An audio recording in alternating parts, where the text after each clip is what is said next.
Good now, revolutionaries, and welcome to Rise Up After Dark.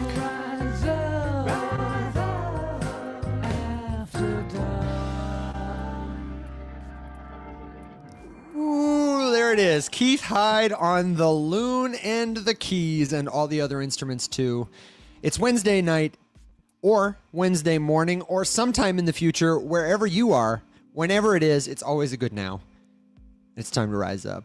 This is the show where we BYOB, DYOR, let our hair down, and Alex always says, talk shit with our friends. I try to be a little SFW and censor myself during the morning shows, and honestly, I try to censor myself a little here too, but it is a bit more loose.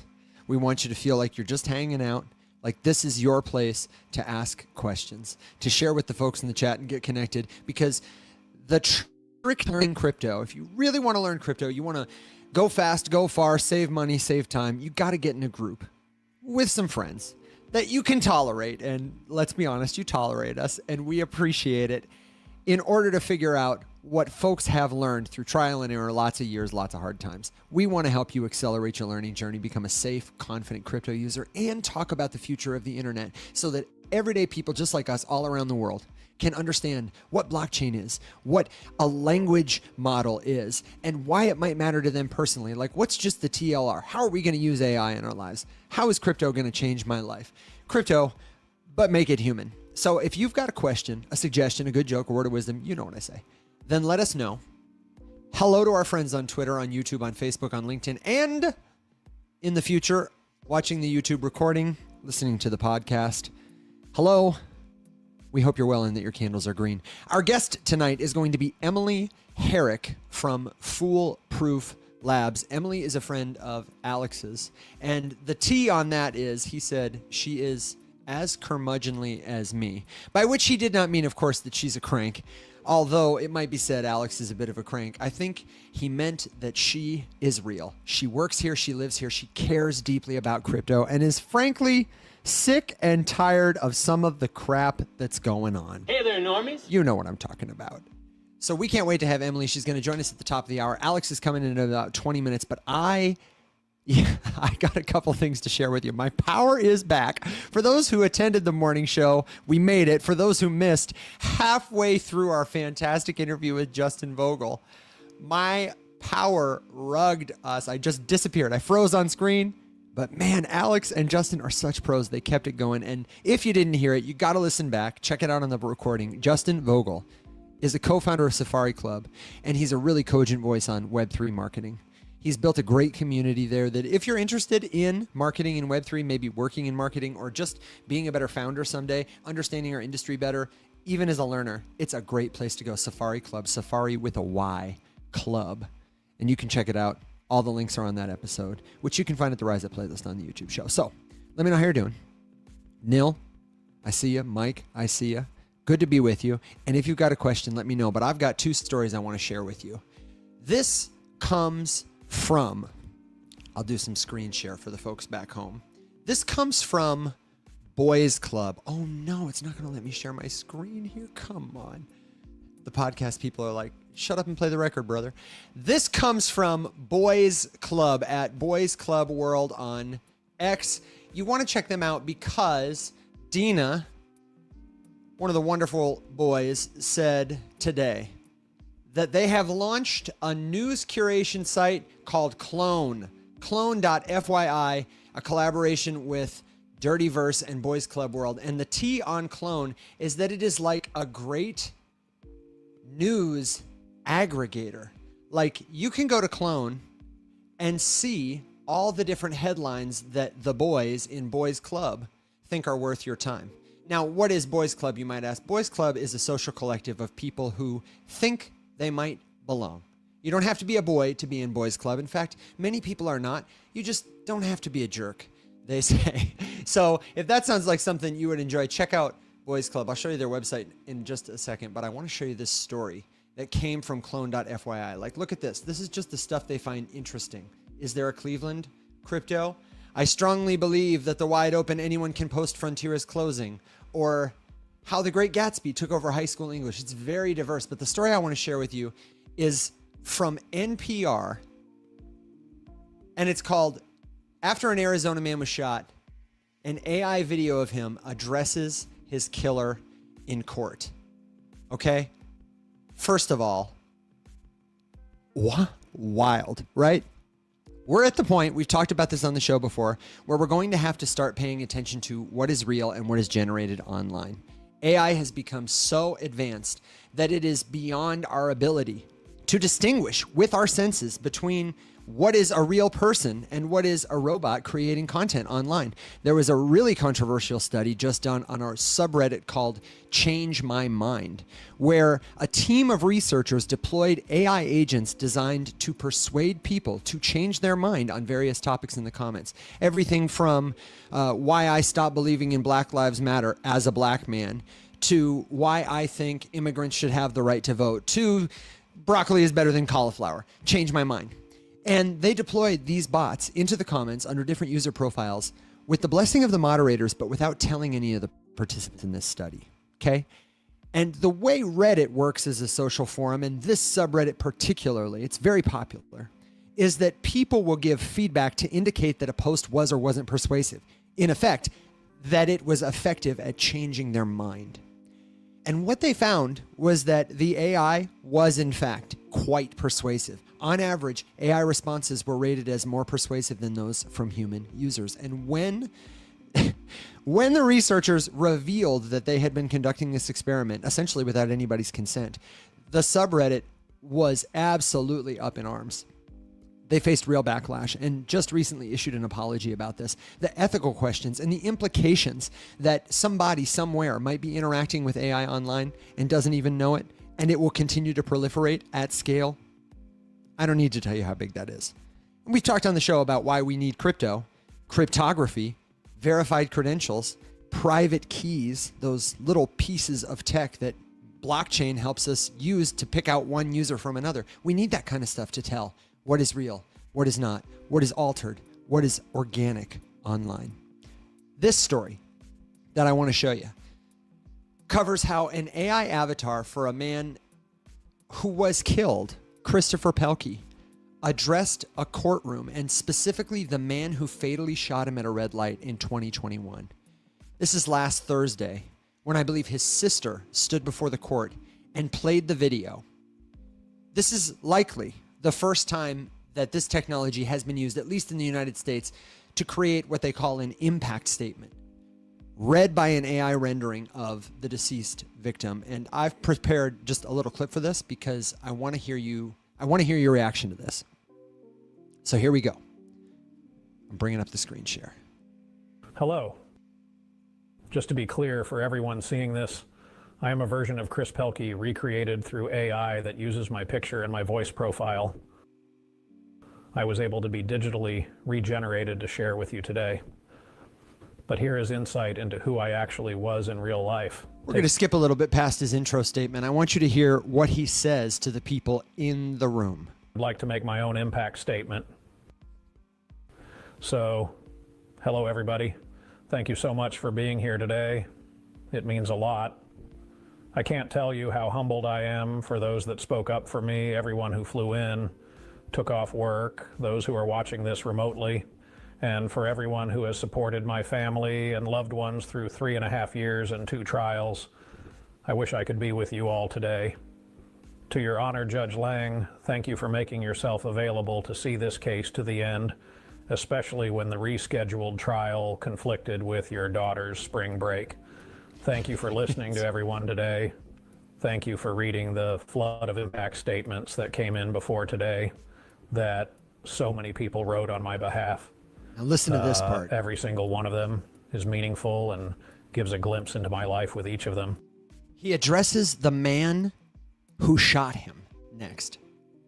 To Gabriel Horcasitas, the man who shot me.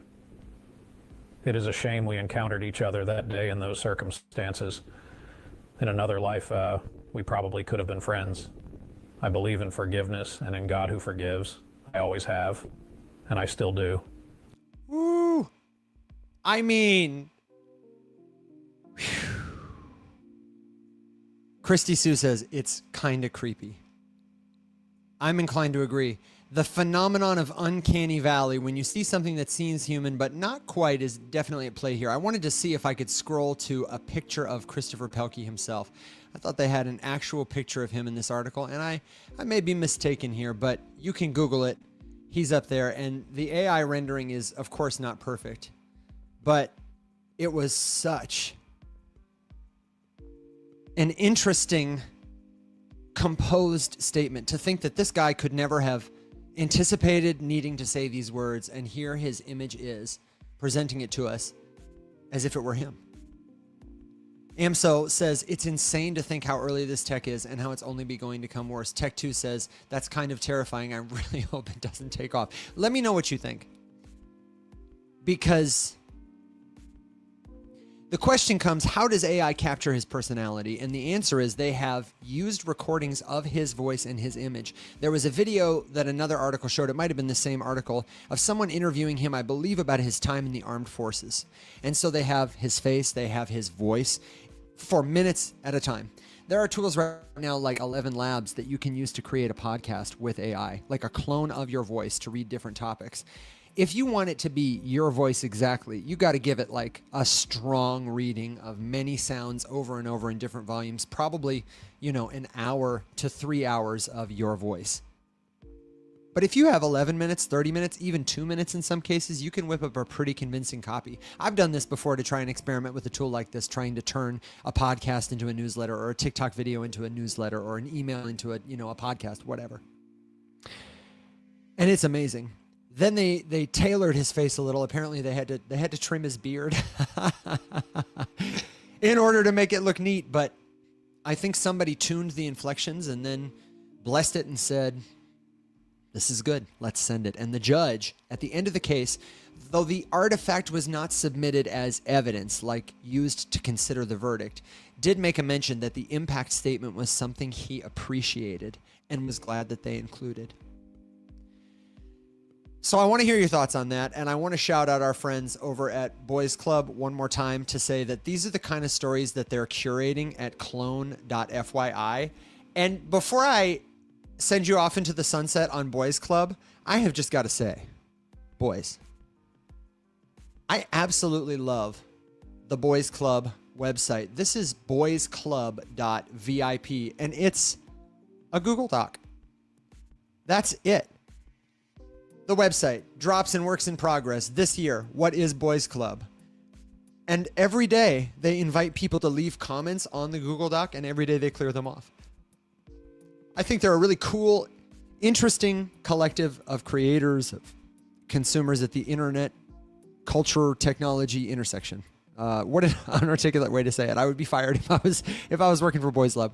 All of that to say, I love all the boys. I think they're a great group of people. If you want to keep playing that game of finding communities, real communities, group chats, places to hang out on this increasingly online world we call Web3. It's a real great crossover of physical and digital. Can I talk? Physical and digital. No rush, man. No rush. So let me know what you think about it. We are absolutely at a point where we need verified credentials for artificial intelligence. And we are probably not going to get them before that kind of content accelerates everywhere. I used to think that the next big thing we'd get a few years ago was going to be a brain-computer interface experience. What that is the chip in your brain, a computer in your head. Instead of having a phone in your hand or a pair of glasses on your face that imposes a layer of digital information over your physical experience, grocery lists, maps, things that are inconvenient to phone users because they have to keep looking down at their phone, and it would just be easier if it was overlaid onto your reality. We call this mixed reality. And I used to be really excited about the kind of virtual experiences, I still am, that could be enabled by mapping the senses in the human brain. That's sort of the next frontier of these brain-computer interfaces. Your brain is like a giant computer. And there is so much data to process to understand how to travel the highways of your brain to get to a desired destination. We haven't finished mapping it yet because we don't have the capacity to map it.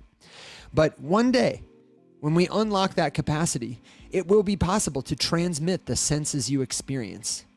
And instead of going on a virtual date with a made-up AI on your computer or typing to a chatbot, you will leave as if to another world to experience a video game of thought where you will touch and taste and smell and hear and feel those kind of things. And it is not unlikely in that future that instead of just watching a deep fake with a convincing face and voice, what you will see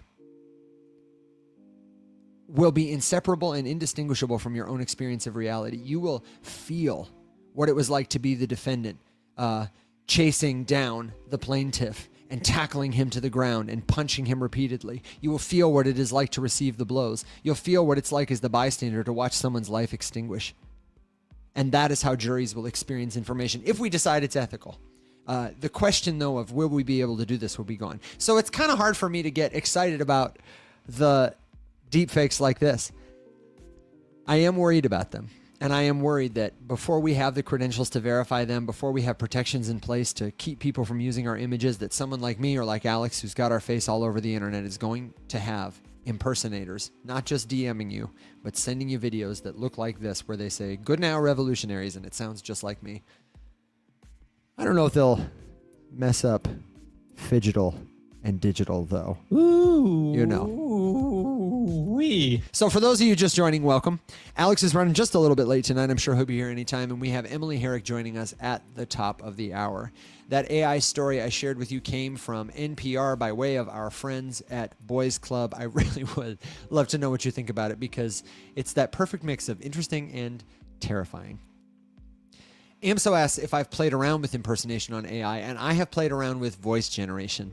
I'm pretty satisfied with it. It's quite sophisticated, and I have taken it seriously enough that I have introduced to my family and friends and loved ones the concept of a safe word or a safe thought, that if ever you get a phone call that sounds like it's from me and it says, "Mom, I need you right now to send me $500. I'm in trouble." What to do? You know, ask it a question that only I would know, or prompt it to share something only I would say. I have not played around much with personal image generation, but it's on my to-do list. And our friend Neal has done a lot of that, so shout out Neal. He does a series every day. In fact, let me see if I can find it, because it's worth checking out. He's been playing around with audio. He's launched an entire album with AI-generated music that he's refined. He has launched dozens and dozens of art projects based in image, but he has started to move into motion picture, and really is a multifaceted mixed media artist and a great guy to know. I'll show you. This is his profile on X. It's Crypto2College if you want to check him out. He's been doing this for a minute, and every single day he posts a GM or a GN, a video of what he's working on. And I will say Neal's style tends to be a little surrealist. He explores textures and colors and movement. And what I really like about Neal is I feel like no two of his works look exactly the same. He's pretty fearless in his experimentation, though you see certain themes emerge: the hoodie, the man, the smoke. He's got a real wonderful friend, his dog that he puts in. I absolutely love that. Woo, Neal. And he's a good friend of the show. So there's lots to play around with and experiment with. And if you've been playing with different stuff like that, I would love to hear what tools you're most interested in. I'm most interested to try Microsoft's podcast generator. I forget what it's called. And I'm also really interested to try more Sora style video generation. Sora AI is sort of the leader in video generation right now. Crypto2College, T-O College, is Neal, and you should check it out for sure. Tech2 says so many old people are going to lose their life savings. Ooh. I absolutely hope we can do our part to protect them. To help each other out, you know, because ain't it the truth? Yeah. Absolutely. It's a consummation devoutly to be wished. So if you're tuning in, let me know what crypto questions you have. We probably got another 5 minutes or so before Alex joins, and I would love to know what you're thinking about. We are going to be next week at Consensus in Toronto. It will be live. So if you're in Toronto and you don't know, crypto conferences are one of the best ways to get connected to people who work here, who are good teachers with cool products that you can use right now that go so beyond buy a token and trade it for money. We're going to be there May 12th through 16th. And on the 15th, Thursday, in the evening, we're hosting an event, a get-together, and I'd love to invite you. It's totally free. Everyone's just going to go Dutch on bowling and dinner. And we'll be hanging out, talking about crypto. Get a picture with me, with Alex, with Will. Hang out with other friends from our community. I have shared the invitation with Neal. He's registered to be there. Some of my friends from Taldau. Nikki from Marinade said he'd try to stop by. He said he'd have, he had another event that they were doing that may conflict.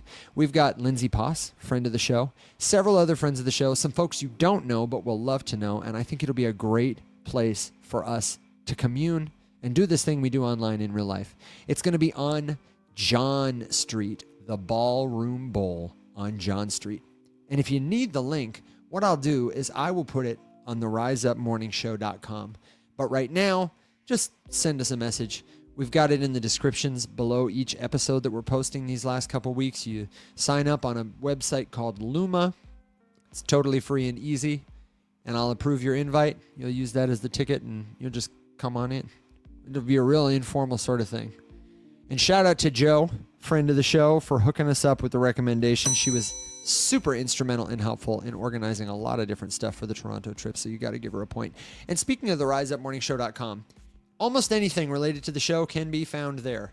No feet pictures or anything like that, but if you need our social links to the official profiles of our hosts, if you want to pick up a free Web3 glossary or do your own research guide, or maybe you want to buy the Rise Up Morning Show mug, then that is the place to go. And this seems like a good time for me to remind you that we will never, ever, from any profile, message you directly first to try and sell you an investment opportunity to get you to come over and hang out with us on Telegram. These are our only social channels, wherever you are watching, whenever you are listening. And it's not that we don't want to connect with you. We do, but we want to keep you safe. Scammers impersonate people like us to leverage the trust we've built to take your money. We don't want that to happen to you. So use links like the riseupmorningshow.com, the others we share on the show in the description to find the websites we mention, and always double check. Now, my friends, it's been fun. We've had a good run without him, but Dad's coming home. I can see his car pulling in the driveway right now. So this is it. Quick, guys. Put the house back in order. I need you to do a little cleanup. No, he's not. Oh, my God. He's not here yet. Dad. I don't know how to sell this thing. Ladies and gentlemen, Mr. Alex Popovich. Welcome to the show, man. Thanks. How you doing, brother? Cool. Good. I'm just happy to be here. Man, I'm so happy you're here, too. Truly glad you're here. Moist Mike said, put away the drugs. I thought it said, put away the dogs. And I was thinking to myself, good luck. We had a good time talking about how AI is currently being used in a courtroom to make an impact statement for a victim who lost his life 4 years ago. I don't know if you happened to catch it on the live show, but wild stuff going on. And other than that, we've just been telling jokes about you and picking on you behind your back. Oh, fair enough. Joke's on you. I listened to the whole thing.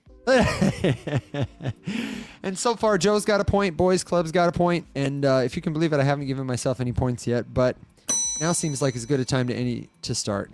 Oh, and Mike got a point too. And if you're listening and you want a point, all you got to do is leave a comment and ask for one, and I'll give you one next episode. Alex is one behind. We're rocking and ready to go. If you've got a crypto question, let us know. The final question me for being late? No, I'm not going to gwump you for being late. If I need points later, I will gwump you. I'm going to put that gwump in my back pocket. All right. That's just in case I need to deploy it. Standing by, deploying more gwumps. Was telling him, and I'll say one last Steady, time. lads. I was going to say one last time that we're going to be at the Ballroom Bowl in Toronto Thursday, May 15th, 6 to 9 p.m. You can register for free at the link that will appear in the description on the podcast, on the YouTube recording, and I'm going to put it up at theriseupmorningshow.com. I was telling him we had Justin Vogel earlier today. We've got Emily Herrick tonight, and now it's you and me, man. What's on your mind as you're walking around the space, Alex? When do you think it is that we're going to start seeing ubiquitous AI impersonations and extensions of people's personality like that? I mean, to be honest with you, I think that they're already there. We're not very good at picking them out.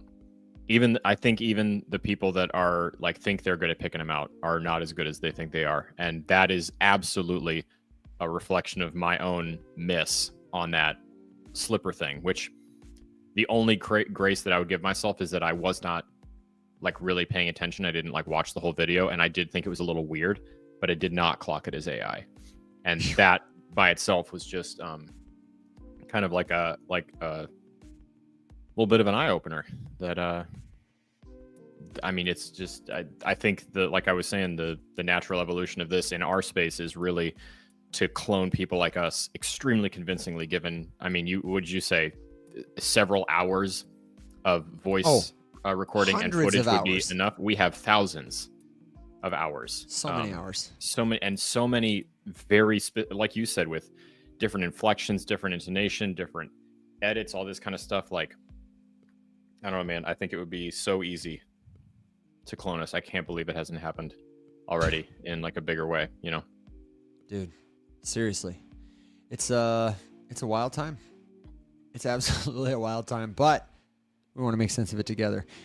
You are not using any of those tools right now. I was talking about some that we know about, but I really am not up to speed on most of those. Mostly I'm working on my AI agents. I'm working on assistants, language models, and I actually had the chance to reconnect with, do you remember Kip?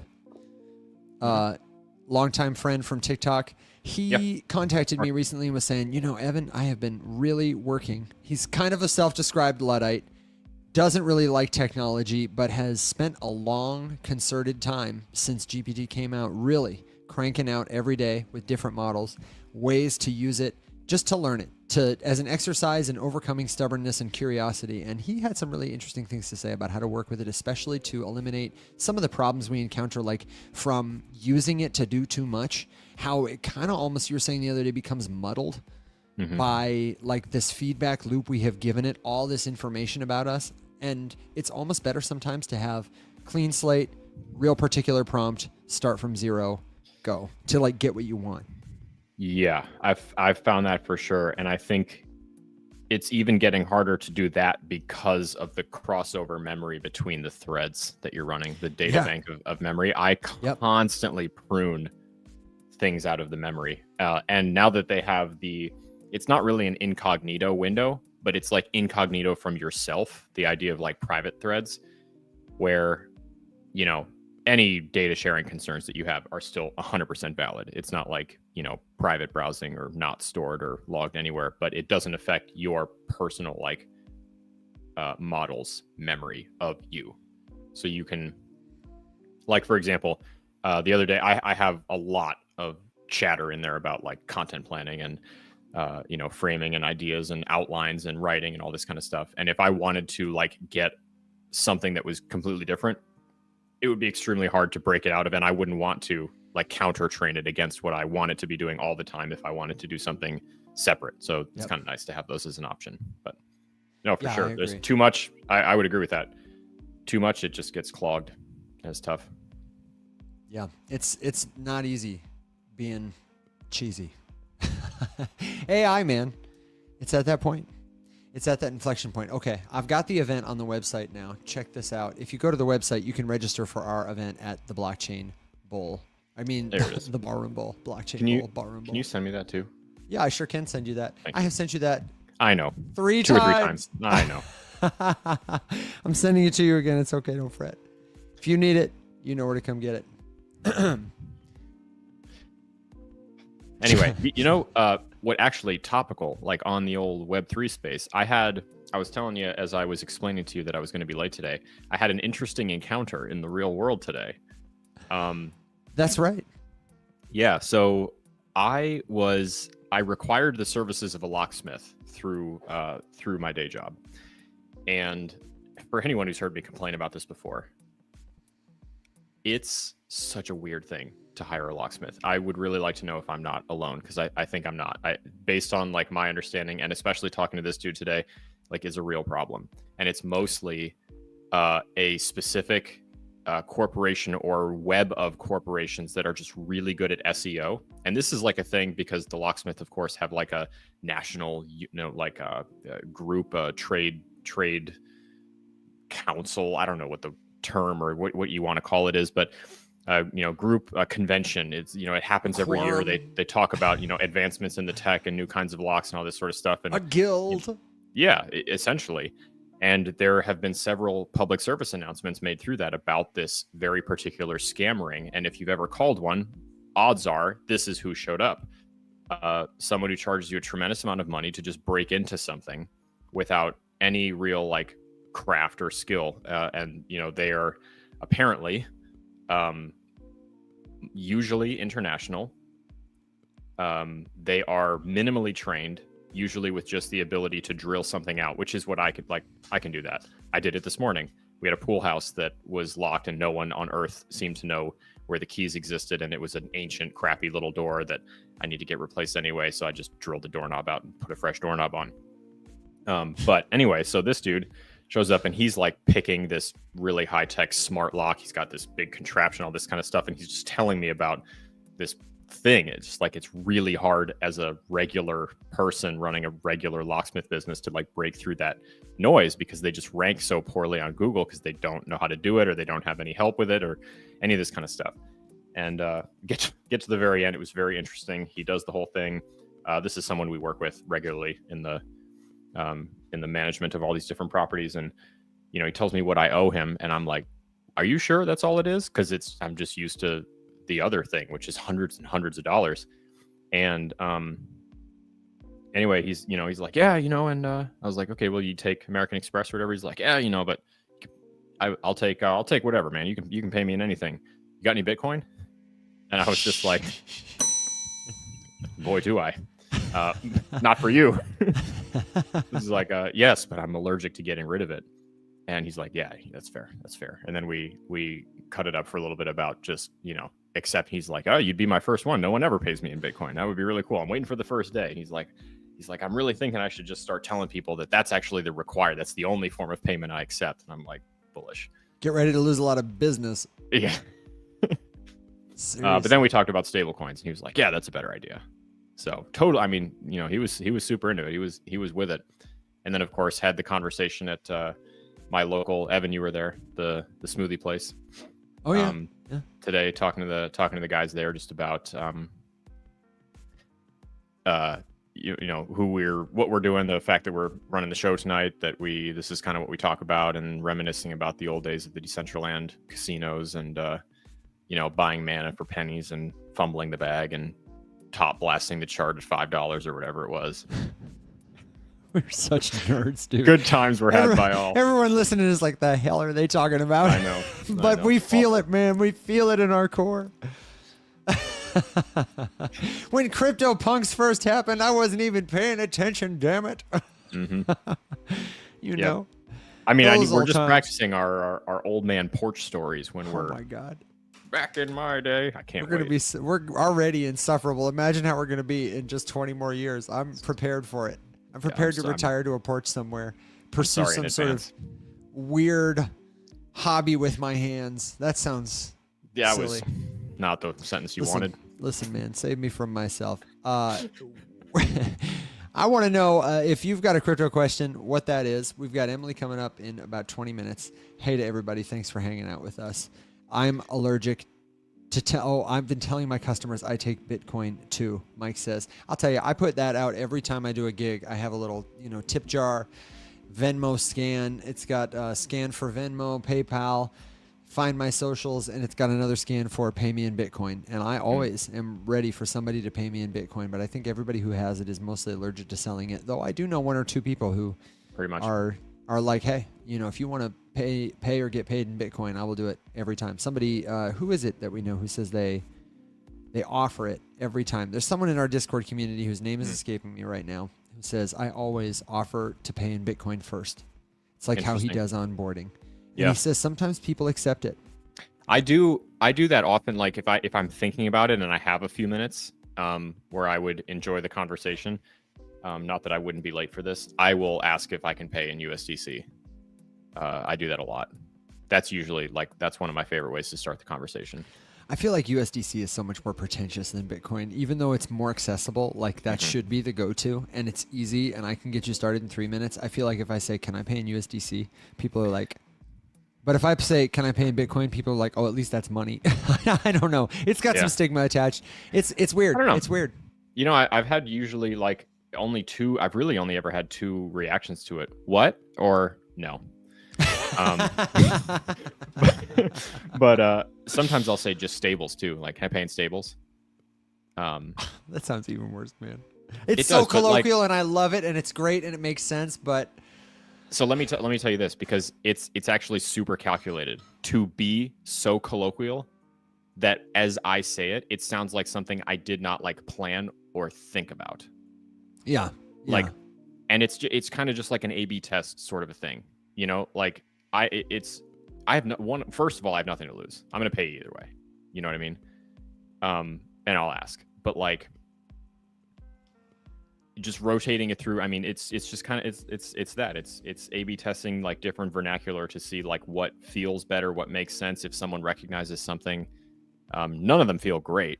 I mean, because they're so unnatural. But you know, it's also like not better than "Can I pay in crypto?" Because that just immediately sounds like a scam. When you say something specific, you know what I mean? Yeah. Do you know what it reminds me of? It reminds me of when I was a younger man.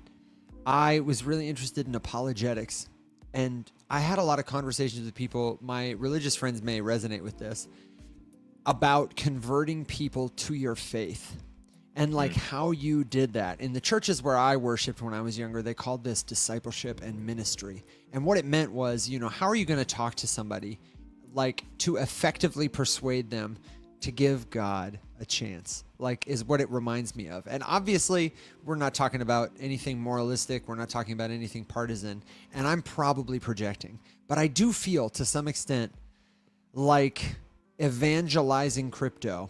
You know what I mean? And I'm not sure how I feel about it, because I deeply believe that while on one level it's really easy and effective to onboard somebody to a great solution that will make their life better by saying, "Can I pay you in USDC?" I also feel like weird going out of my way to weave that message into common parlance, even though I do it professionally for my job all the time on the internet for anyone to discover. You know what I mean? Yeah, you ever feel like that? No, honestly, because I feel like part of it is an experiment. And what's the worst that's going to happen? Someone who I'll probably never interact with again thinks I'm weird. Oh. Which is exactly like what your youth pastor would say if you were like, "What's the harm in asking someone about Jesus?" The worst they can say is that you're weird. You're not. To be honest with you, though, even though I'm not a religious person, I have no issue with that either. Like, start a conversation with me. I don't care. Plus, you know, spoiler alert, you're going to have a bad time if you start a religious conversation with me, because I'm excited about it, and I'll keep you on my goddamn porch for a lot longer than you budgeted. You're not leaving. No, you're not leaving. We're gonna talk about this. We're gonna made some damn coffee. You're sitting down with me and my 7 dogs and my firearm. Yeah. You know what I found out too? Huh. Spoiler, pro tip, that's how you stop Jehovah's Witnesses from coming to your house. Waste their time. Talk to them for an hour. When they show up, they'll never come back to your house again. See, I love having conversations with missionaries and people. I do it all the time. Spiritual people, political people. Every time they come to my house. I don't do it because they don't come over a ton. I would probably do it more if they did, but me too. But I probably wouldn't do it as much if Kim was home. I think Kim would be like, "Oh gosh, there you go." You know what's really funny? You know what's really funny is that's exactly what Christina says too. The last time they came to my house, it was the same two people who had been to my house the first time. Okay. And they remembered, and I opened. I was like, "Listen, you know I would love, but I don't have time right now. Honestly, don't leave any paper on my door. I swear to God." And they were like, "Oh, okay. You don't want the pamphlet? I don't want the damn pamphlet. I would love to take up 2 hours of your time, but I have to go. I'm really sorry. Do not litter." I always tell people, the other day I had a fellow, I was setting up for that Kentucky Derby event, and we were using a church parking lot, and the pastor came outside to talk to me while I was setting up the tent, and he asked if I wanted to take his business card because he asked where I went to church. And my answer whenever anybody asks where I go to church is to tell them that I used to work at a seminary and I know a lot of faith leaders in Memphis, so I will occasionally go to this one or that one. I really don't have a home place of worship for a lot of reasons, but that's what I told him because I didn't want to get into a deep conversation about it at that time. But he's like, take my card. You're welcome here anytime. And I hate taking cards from anyone. Salespeople, church people, anybody, business people, my dear friends and family. Unless you got a cool card that I'm going to like hang on my fridge because it's got a great picture, I always take a picture of it. And I say, keep that and give it to someone else. You know, that way you don't have to spend the money to print another one. Don't leave me any paper. I just don't want it. I'm going to lose it, and I don't care. I know. I just don't want it. Okay. In an effort to put us back on Take me track, back. I did actually want to talk about crypto today, because you know what's interesting is, first of all, I noticed that without Will in my life, I don't look at any prices of anything and no charts. Nope. I looked at it today before this particular show because I was like, I have no clue. Like, if you asked me what price Bitcoin is, I was like, I think it's still above 90. I probably would have heard about it if it fell below 90, but like, I couldn't tell you if it's 92 or 98. Couldn't tell you. And then I looked and I was like, wow, everything is exactly the same, despite getting like some relatively tumultuous news, both good and bad. Are we numb? Like, does that, because have you felt shaken by anything lately? Even though the news like that has been coming out has either been to the good, in the good direction, like, okay, maybe some trade negotiations are going to come out. I just don't like trust it at all. But then also like global conflicts escalating, bad. You know, like would have cratered it, and like nothing happened, nothing. Oh, and then of course, old Powell today, talking. That was today, right? I don't know what he said. I can look it up if we want to know, but I don't know what he said. He said that the possibilities of a bad time. I'm going to paraphrase because I don't know enough, and Will's not here, so sorry. The possibilities of a bad time are rising, but it's not reflected in the data yet, and so we're going to keep on keeping on. Is essentially the exactly what people expected. Meat and potatoes of it. Yeah. So you know, nothing outside of expectations. As Will would say, maybe good, maybe shit, and we're not going to do anything. So you know, no news to really react to there, but. I don't know. I think I was kind of surprised to see, like, you know, as it stands right now, it's up a smidge today, back over, floating just over 97, which is kind of interesting. You know, Alex, I don't generally look at news. I subscribe to what Tim Ferriss would call the low information diet. And I've been doing this intentionally for probably 6 years, where if there's something I really want to like learn, I build time for it into my day. But mostly I don't consume news information. I already work on social media. You know what I mean? So I don't go out of my way to read a paper, get online, look for news, because it becomes a scroll trap for me. And if there's something important happening in the world, I can ask just about anybody in my life and they will tell me. Or I can be around it enough that if it's going to happen, I can find out. Found out about the tariffs, wasn't, you know, and I got GPT, I got Google. We do the show. That keeps me hip. And I don't know. It's improved the quality of my life to spend less time paying attention to that, and no more.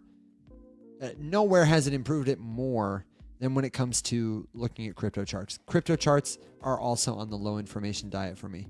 I know the tokens so well. I know who works there, if they have people who work there. I know the key holders. I know the funds who are invested. I know how people in the macro economy feel about it. I know how I feel about it. I have a plan to accumulate it or not. I know the big problems blockchain solves, and yada, yada, yada, yada. So by the time somebody gets to me with like a story, you know, I can make up my mind in a minute, and it takes away my peace.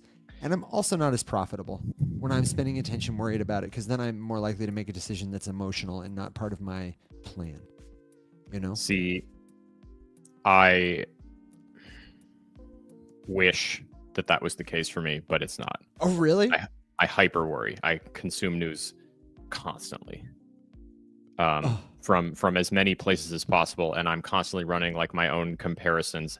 I actually did this as a project in high school, where I did a report with the same pretty big news story from like 14 or 15 different news publications from like 6 or 7 different countries, and then ran the comparisons, and it was wild.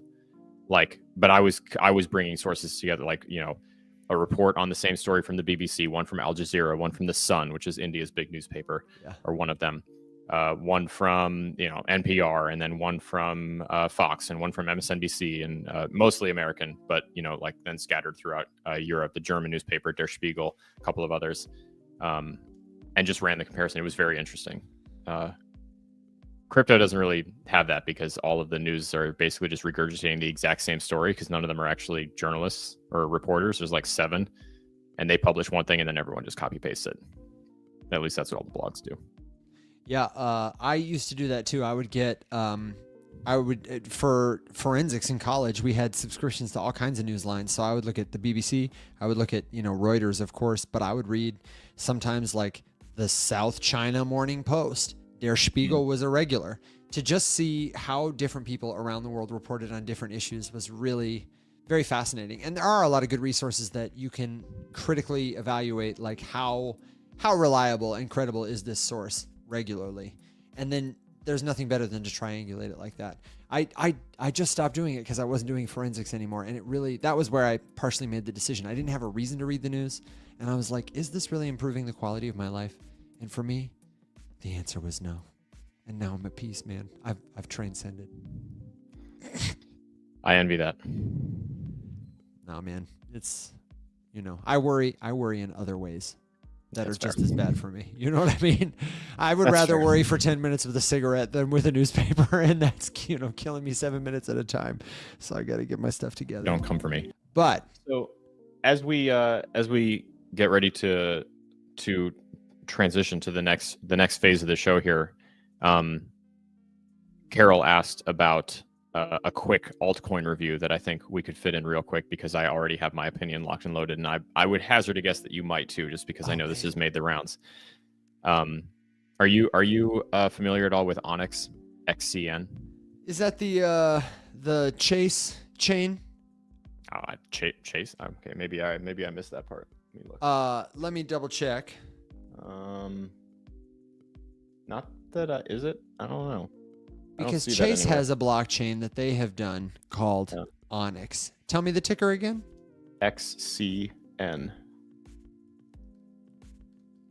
Let's see what we can find. And if you've got a question about an altcoin, a crypto concept, the Ethereum Pectra upgrade went live today, then let us know.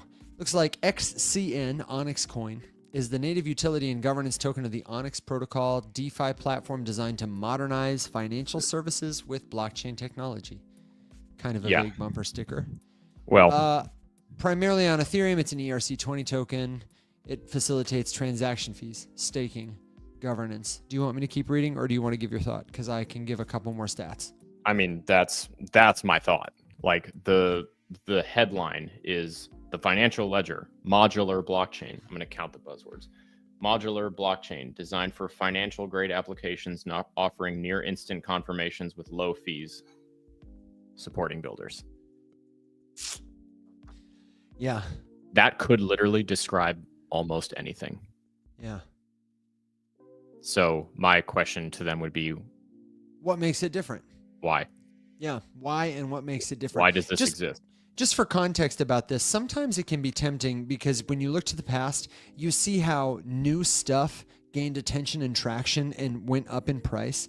But with Ethereum specifically and stuff that's built on top of Ethereum right now, we, for the last 4 years, have been facing a reckoning where they've not done a lot to attract new users to their chain, to attract new liquidity to their chain. And in fact, their chain has been outcompeted in a lot of places by many facets. By Solana in terms of volume movement, in terms of revenue, in terms of what's being built there, and hasn't done much to meaningfully advance. They've got a lot of layer 2s, and they've got a lot of DeFi TVL, like money in DeFi protocols on Ethereum, but it's kind of legacy money. And one of the problems that they have is they sort of incentivized all these people to come and build in a way that costs everybody else a lot of money. Like Alex, all the layer 2s that popped up, like every now and then you'll get one or two that stands out. Base was kind of a standout.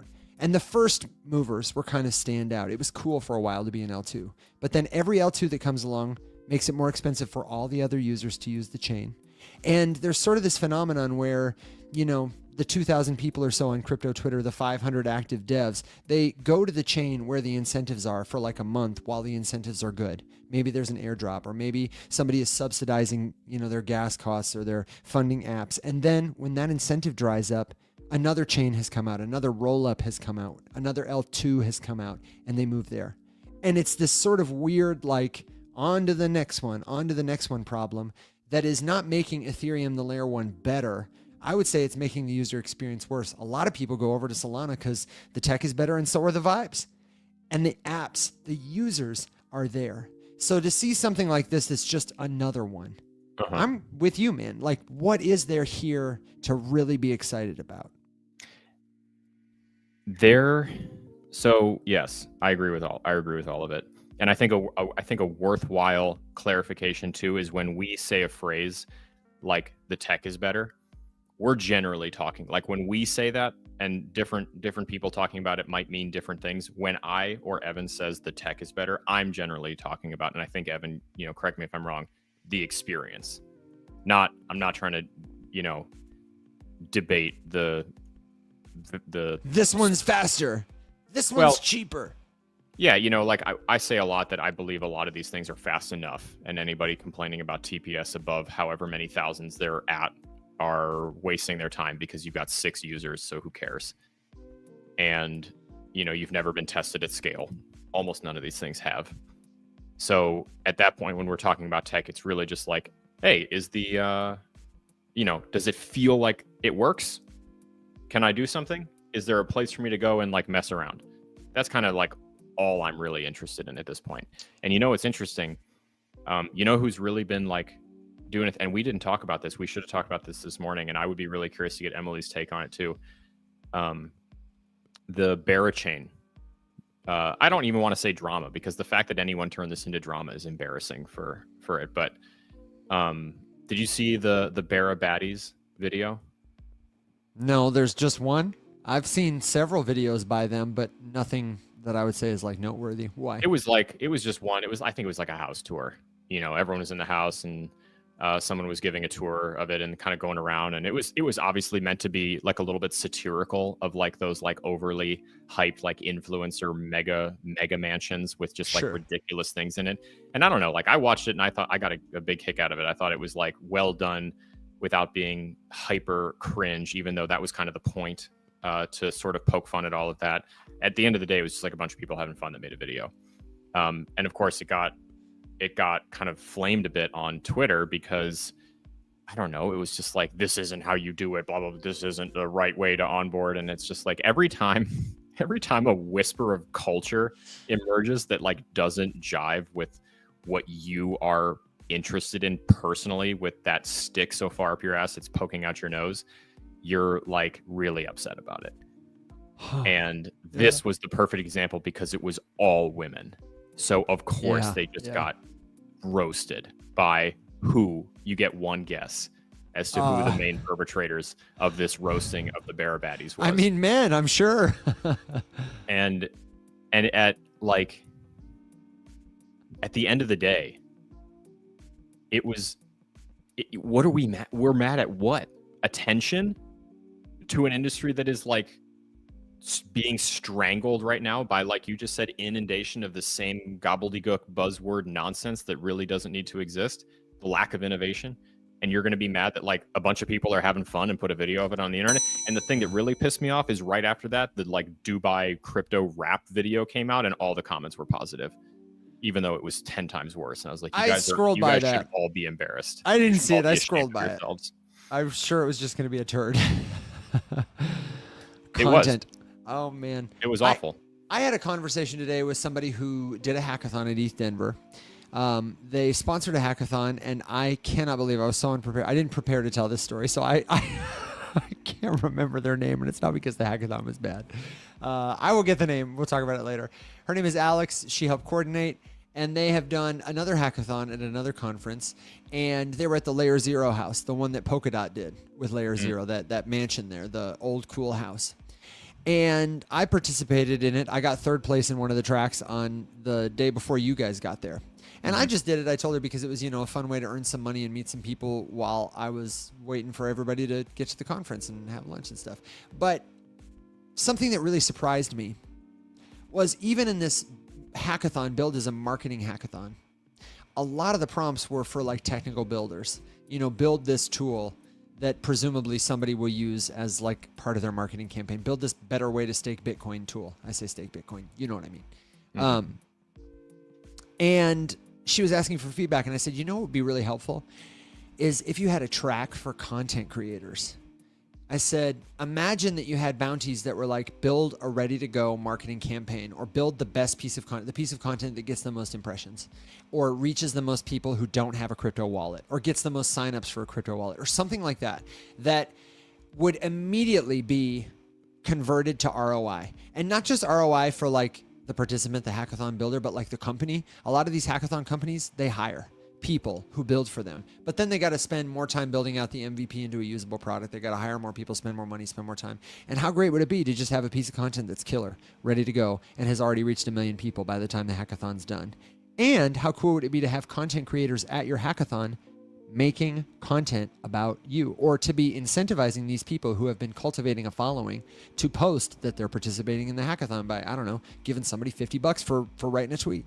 And it just, the vibes part, the culture part, the fact that we can go to a conference in a city, in a house, in a neighborhood with people who are like, what are you guys doing? What's cryptocurrency? And be like sitting down to code. Not right now, pal. I'm building the future. You know what I mean?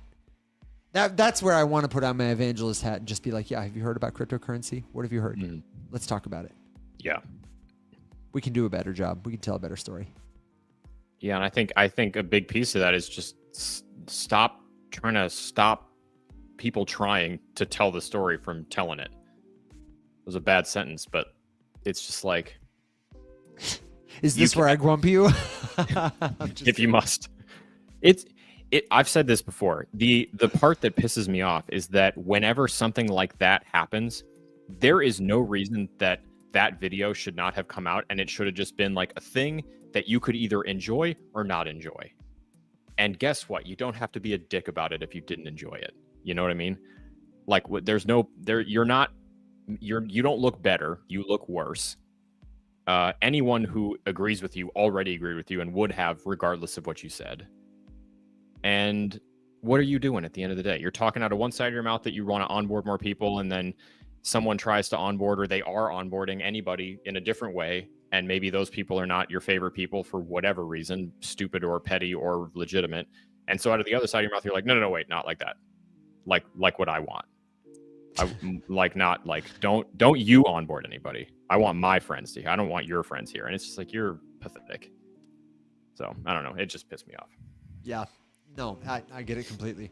It's that time, my friends, where I'd like to remind you that if you're listening to the show, this is your show. If you've got a question, a suggestion, or something else for us, leave it in the comments.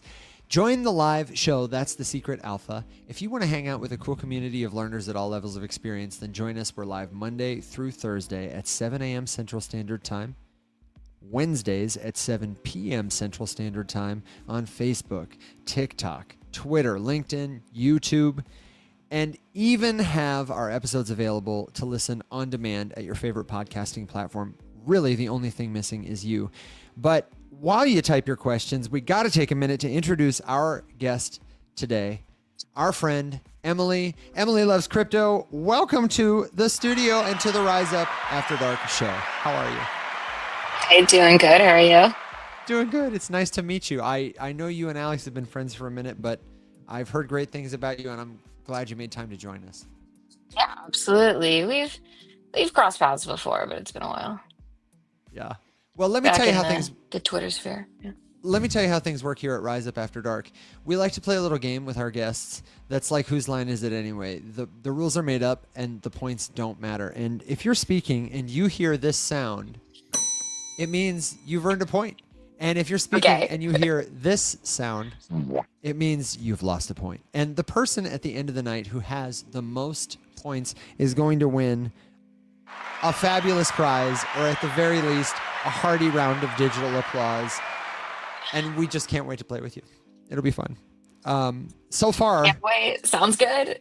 we've got a couple points, but you've got plenty of time to catch up. Don't worry. Do you want to tell the folks back home who may not know you a little more about yourself and what you do? Sure. So my name's Emily, and I've been involved in crypto since like 2019.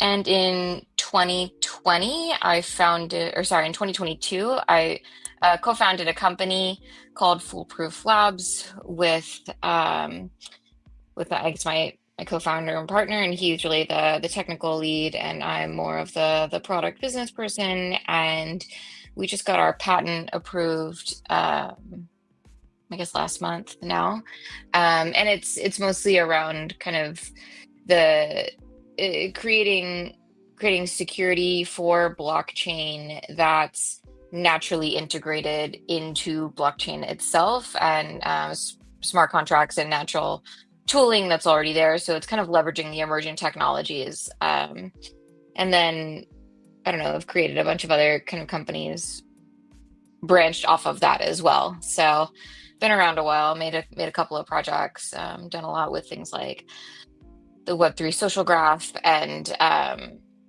also, before I started this company, I worked for one of the larger meme coins that was out there back when Elon could tweet something even barely alluding to a coin and it would like do a 40,000x. So yeah, I've been around for a sec here.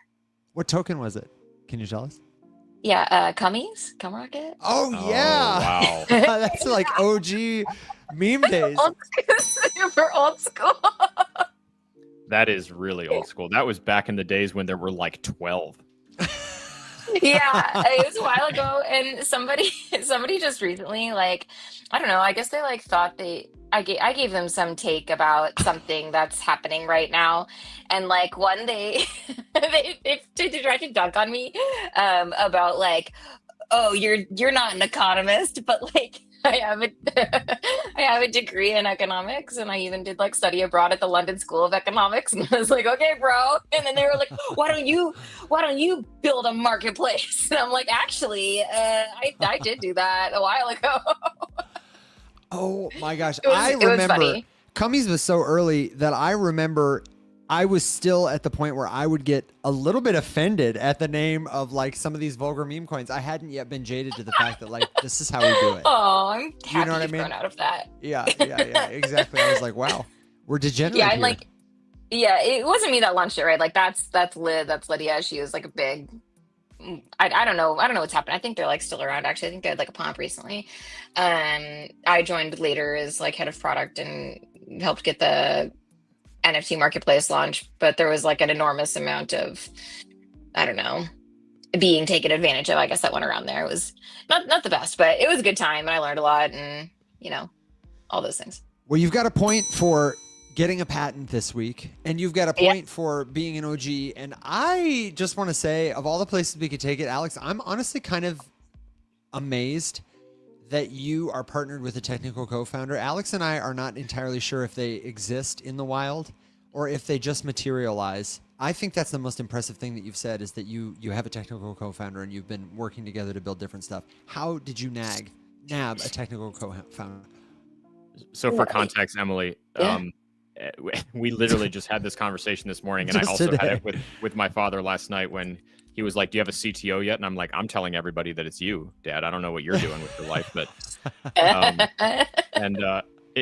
I've been through with Mac over the years for various startups. Like, we've been through the Y Combinator pipeline. We've specifically gone to conferences to look for this, spent time like cold outreach on LinkedIn, on Twitter, all over the place, posted content about it, whatever. Nary even a whisper of someone interested in working for free for an indeterminate amount of time to maybe hopefully make money someday.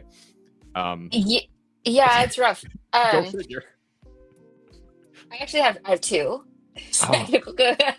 Great. Look at I have you. one over there, and then I have one in my for like my data company that's called Weaves, and that kind of spurned off of a product. And there's like a lot of information attached to my Notion because I don't want to pay for Notion twice. It's crazy expensive. Fair enough. Yeah. But it spurned off from a product that I actually launched well before Foolproof Labs, and it originally started as us dropping like a lump of coal NFT that was unburnable into scammers' wallets on like Christmas Eve.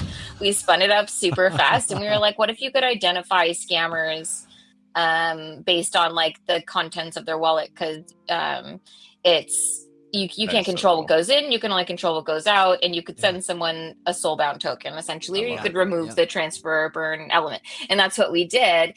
And that's when we kind of like stumbled across the concept of your address as a profile, or like having profile elements in it, and like what it really unveils about you. And it's interesting because my co-founder, Cash Monet, aka Gaslamit Reach, I kind of kept on that social graph side, and we evolved that product eventually into like on-chain greeting cards, and we had started mapping Twitter handles to wallet addresses. But also it shows you really interesting relationships. It shows you, what wallets are connected by relationship, whether it's like online or in person, right? Totally. And then that combined with, the overlap of other tokens that they have. And at that time, it was like largely NFTs, altcoins hadn't really, I don't know, they hadn't like had a cycle in a while on, at least on ETH and ETH chains then. So yeah, it was kind of interesting because we started mapping this social graph and figuring out like, what does this mean? And I don't know, it started with like dropping those tokens in scammer wallets, and now we're kind of merging those technologies together. So yeah. I love, what that reminds me of, Evan? Show them. Well, no, I was thinking of the butthole spam. Oh, the butthole spam. So Emily, back in the day on TikTok specifically, there was, there still is just an epidemic of, bad actors and spammers and scammers and shillers and all sorts of garbage. It's largely the impetus for our channels starting, and then we found each other through that whole shitstorm. But there was this young kid. He was like, huh? We found each other in the butthole. Yes. Yes, okay. Yeah, right there. It was a beautiful merging. I'm gonna regret that train, but this worst segue ever. This kid who's like 14 at the time DM'd one of us one day, and he was just like, "Hey, I figured out like what we can do to address this spam problem." And he's like, "If you can bait these people into giving you an email address or a wallet address or something, I can ruin their day." And we were like, done. So we just started wasting everyone's time who would slide in the DMs, and we would just like lead them down the path, get an email address or something. And then we would send it to this kid, and he would just whip up a little script that would just pull like thousands of pictures of buttholes off of the internet and send them to this address, like one every minute forever. And he did it to like 100 different people, and it was just running in his house the whole time, just sending picture after picture after picture after picture. That is cancer.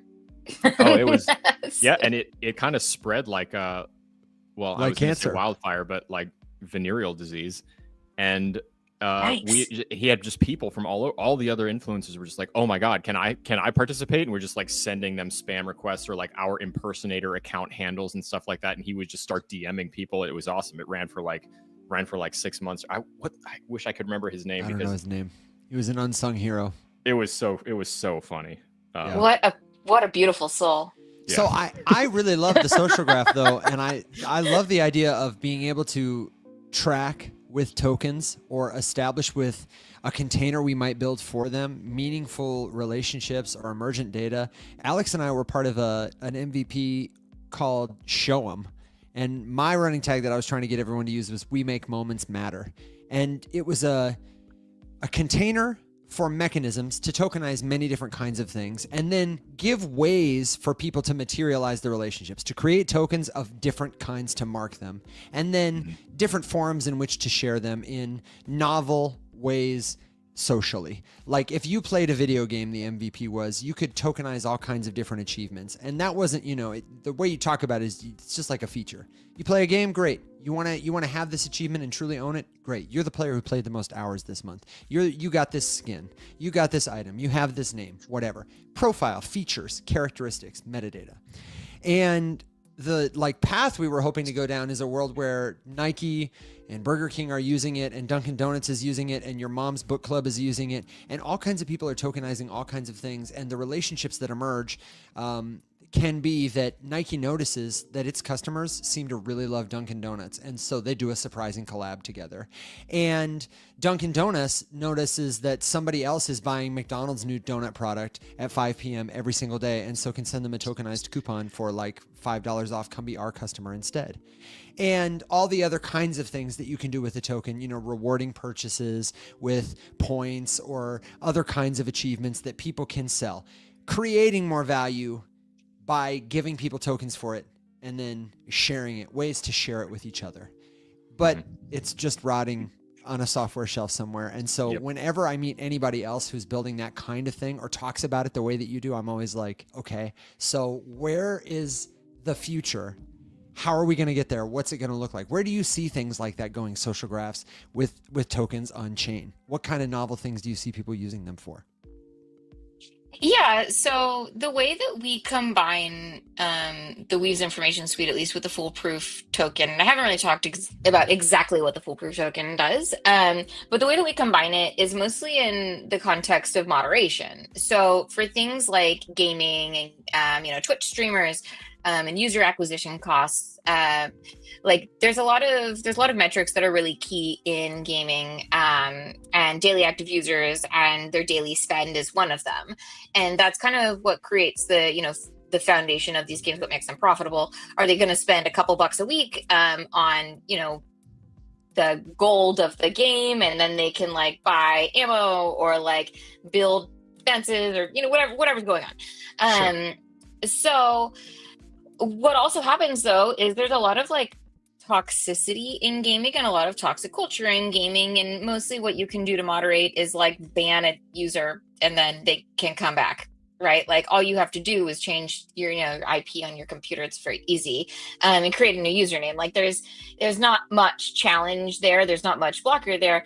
However, when it comes to blockchain, there's a lot of interconnectedness, right? So your wallet address doesn't start with anything in it. You would get some sort of transaction, and maybe it comes from a SEX, a centralized exchange, or maybe it comes from a different address, and maybe that address is the original source came through Tornado Cash or whatever it is, or maybe it comes from a main wallet. But there are ways to I figured out how to join on TikTok. Look at that. There are ways to make that happen, and to trace back those connections. So basically, our goal is to maintain a grip on the user, and we can take this data, we can create a profile about you. We know if you're a good citizen, if you show up every day, if you spend X amount, if you like these other things, if you're directly connected to these people, then maybe we can put you in a server on a game with people you're more familiar with.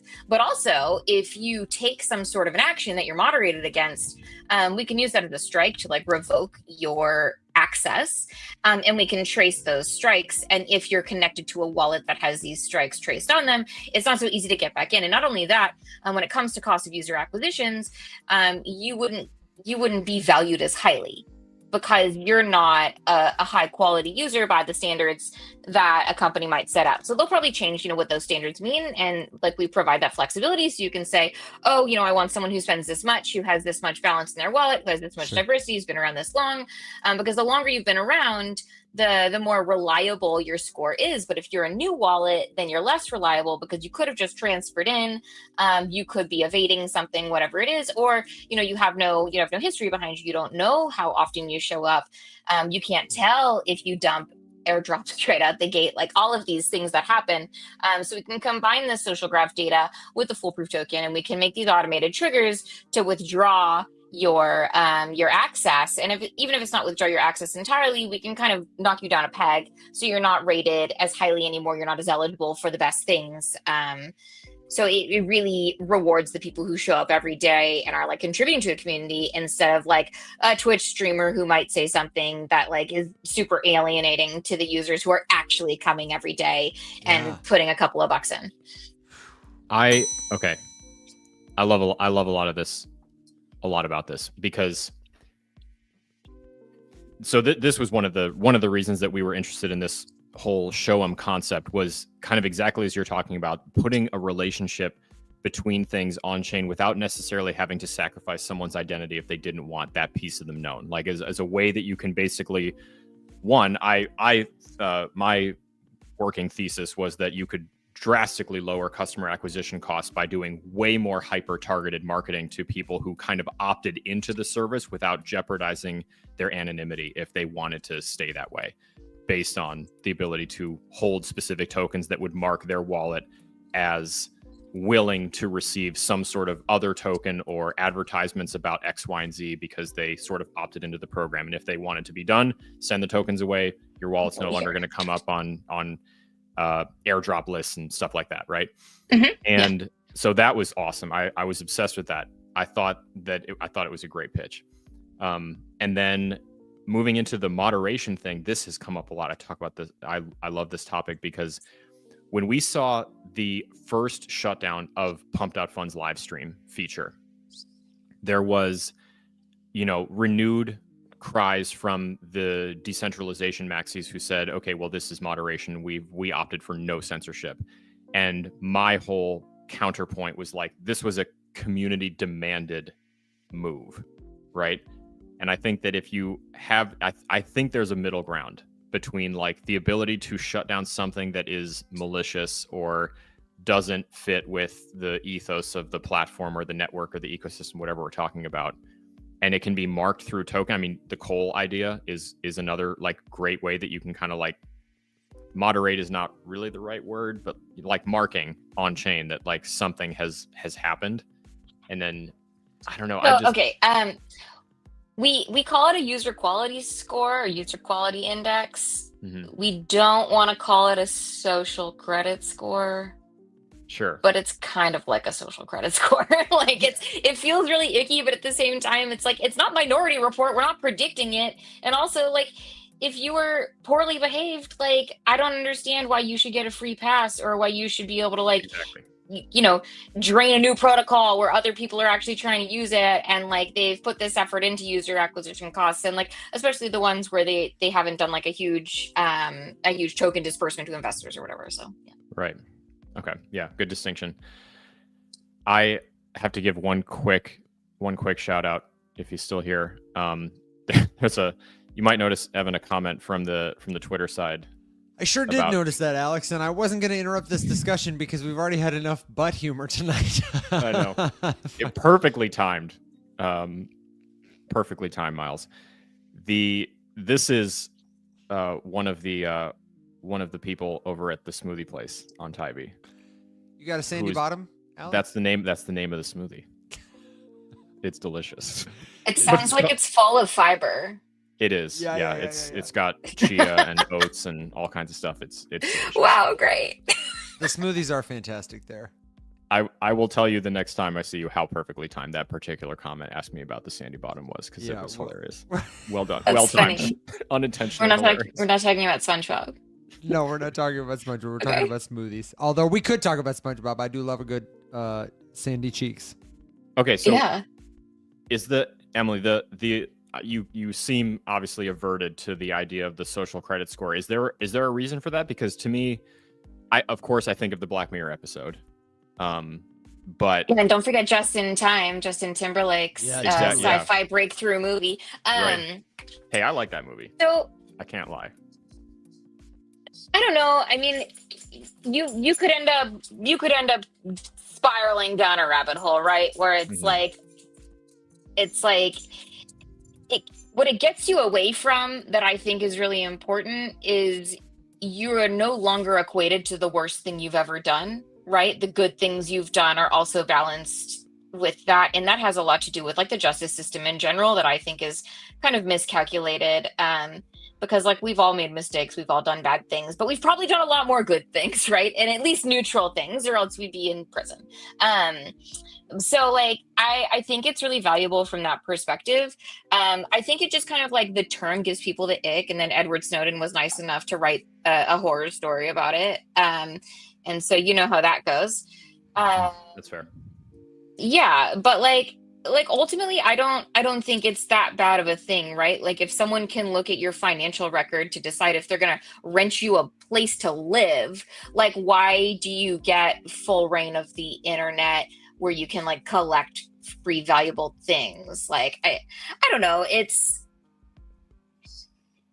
mostly like avoiding an ick factor and have to go into like a super deep existential discussion where, you know, first order thinking is kind of the norm, and having to think like second, third, fourth order effects and how those are really going to impact like the growth of this technology creates a complexity that like most people's brain just shuts off for, and they just, you know, they just want the confirmation bias. They don't want to like be challenged or think about something new or think about, you know, where these things can go. And I'm like not super convincing.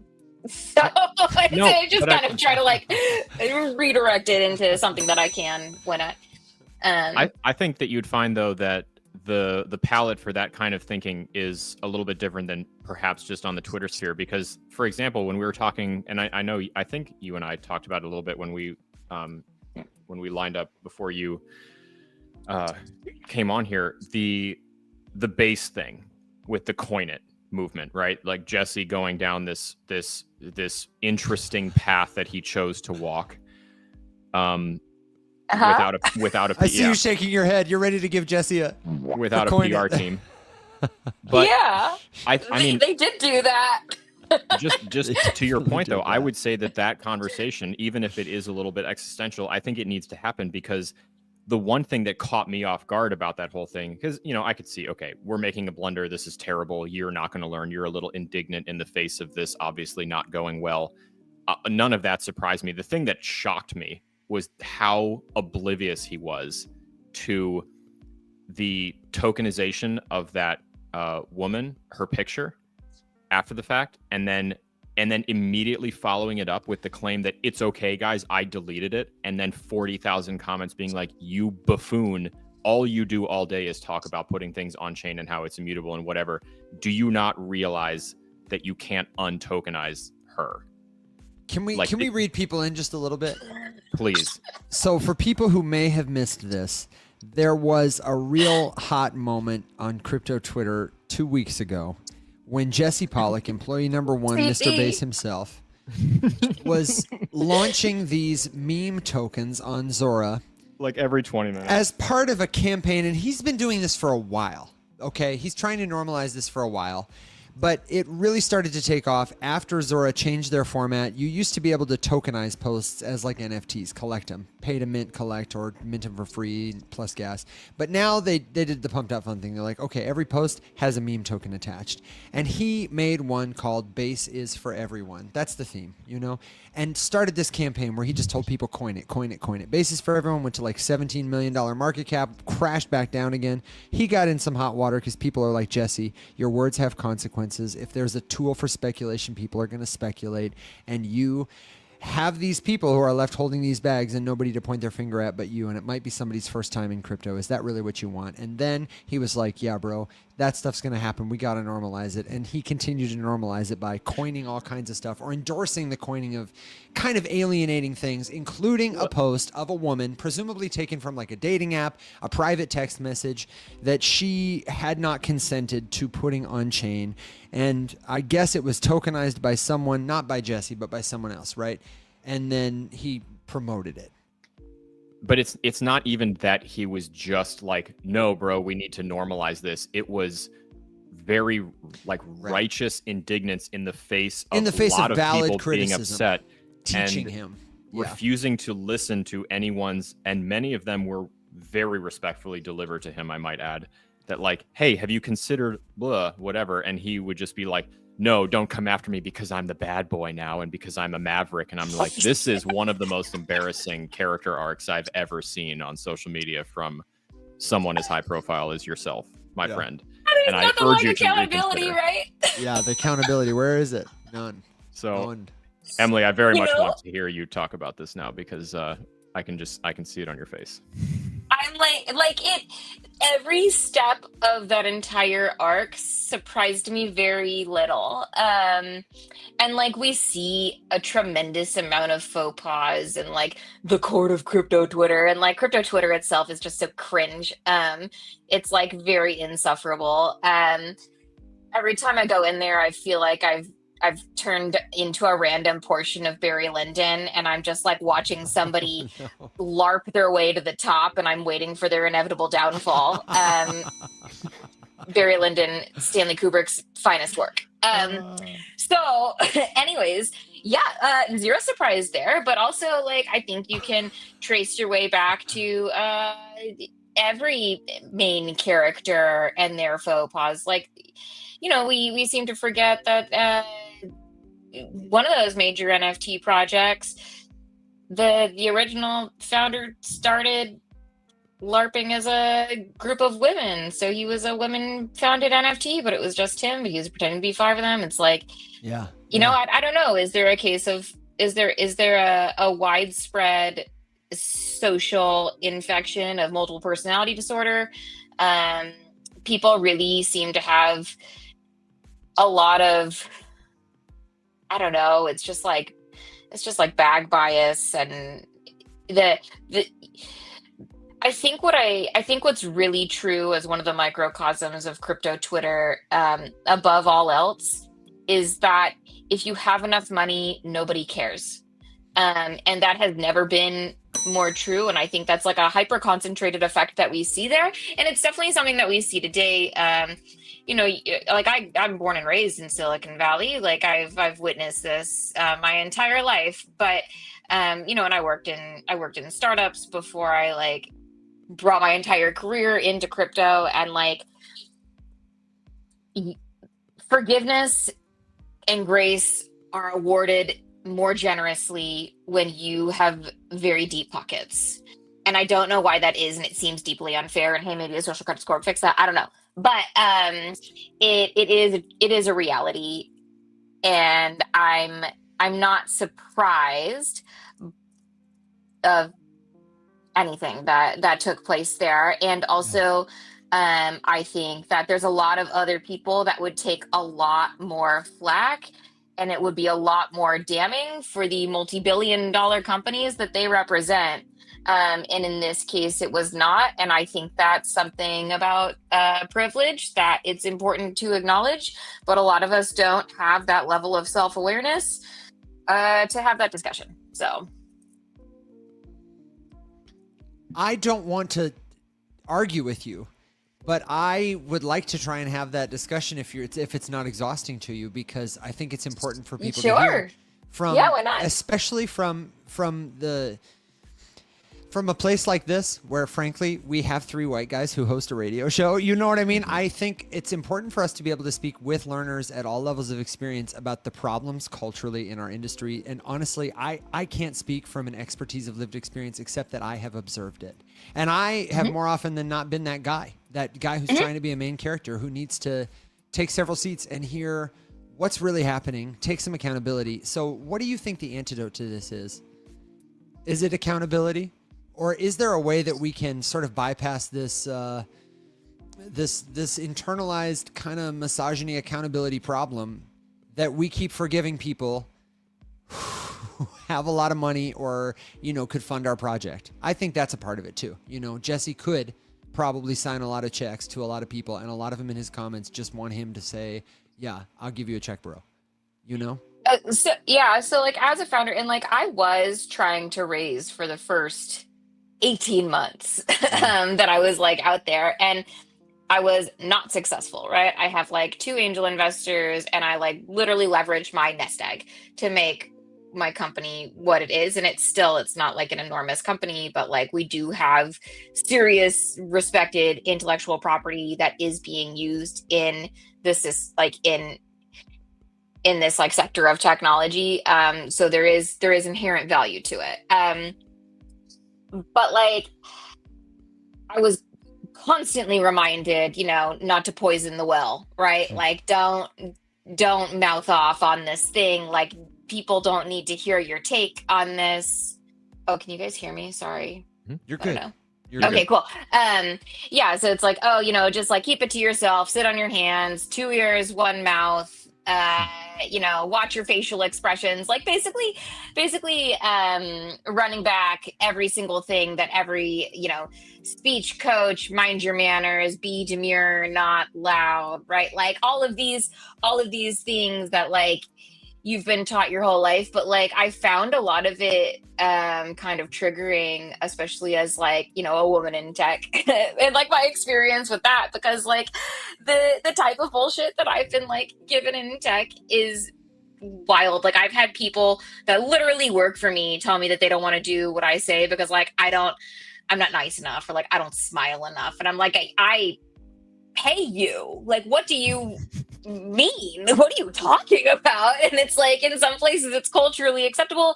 In some places, it's a slap on the wrist, but like nothing ever really changes. I don't know. It's funny. It's something I noticed really early on in Twitter is that like maybe in like 20, someone like texted me and now I'm anxious. God damn it.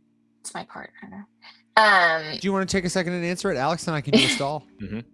Might be important. No, we're good. It's about a meeting I have tomorrow. Anyways, okay. So it was something that I noticed really early on when it came to building in crypto, like building companies in crypto, and like the discussions that were being had is that like maybe I don't know, it was around like 2013 or 2014, there was this big shift in the way we talked about UI and UX. And my background's in product management, so like I always talk a lot to the UI UX people, but it's not like my direct lane. But there was a huge shift in design talk where we used to use whitelists, and then it became allow list, and we used to particularly in the company that I was at the time, the design that we used frequently was actually called like master slave, and that's a more obvious, like, huge Gotta update that, yeah. Yeah. That vernacular is still used. I forget what it was replaced with, but, like, I'm not a UX person. No. But I know that, like, it was a big thing around, like, the office that I was in at the time. And like we were updating, there was like a big thing to like update all of our documentation and all this, and I hadn't even like seen that written somewhere. And then I did. I was like, ugh. However, when I came into crypto in like a working capacity, and that was like really 2020, I saw all of this terminology that had very much been cycled out of the common vernacular being used again. And I was trying to figure out how it made its way back in, or if it was a bunch of people who hadn't actually been actively employed in the job market for many years, brushing off their skills and coming back, and they had just missed that entire arc.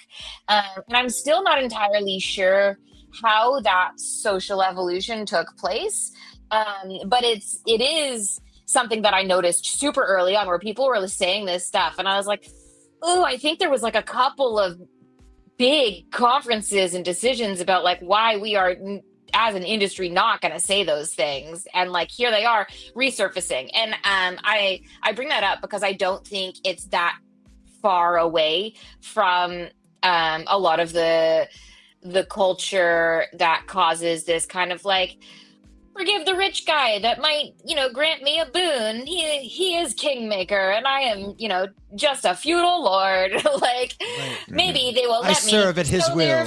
Right? I will sow their fields, and I can feed my family. Right? Like, I don't know. It feels very like. I mean, we saw cringe, we saw that scripted. I don't know.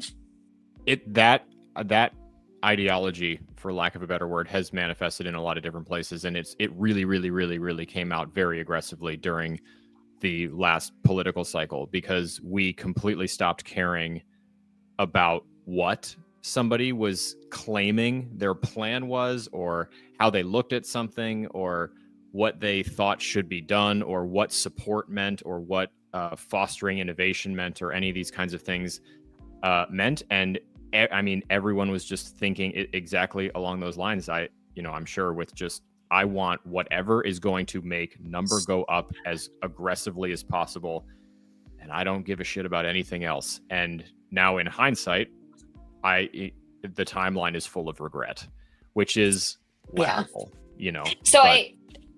I have like a pretty strong hunch of like where this has come from. And like, to put it simply, I think, the rise of social media has collapsed the social contract, especially around paid social media, right? Where it's like, and I think a lot of this roots in things like 4chan, 8chan, where it's like the more bombastic, the more outrageous thing you said, the more, shock humor kind of based something is, the more attention it gets. Yeah. And, if you consider memetics, and like, this is one of my favorite books. And I think if you want to understand what goes on culturally in crypto, it's really important. And my daughter put a sticker on it, and then I have, 30,000 bookmarks in it.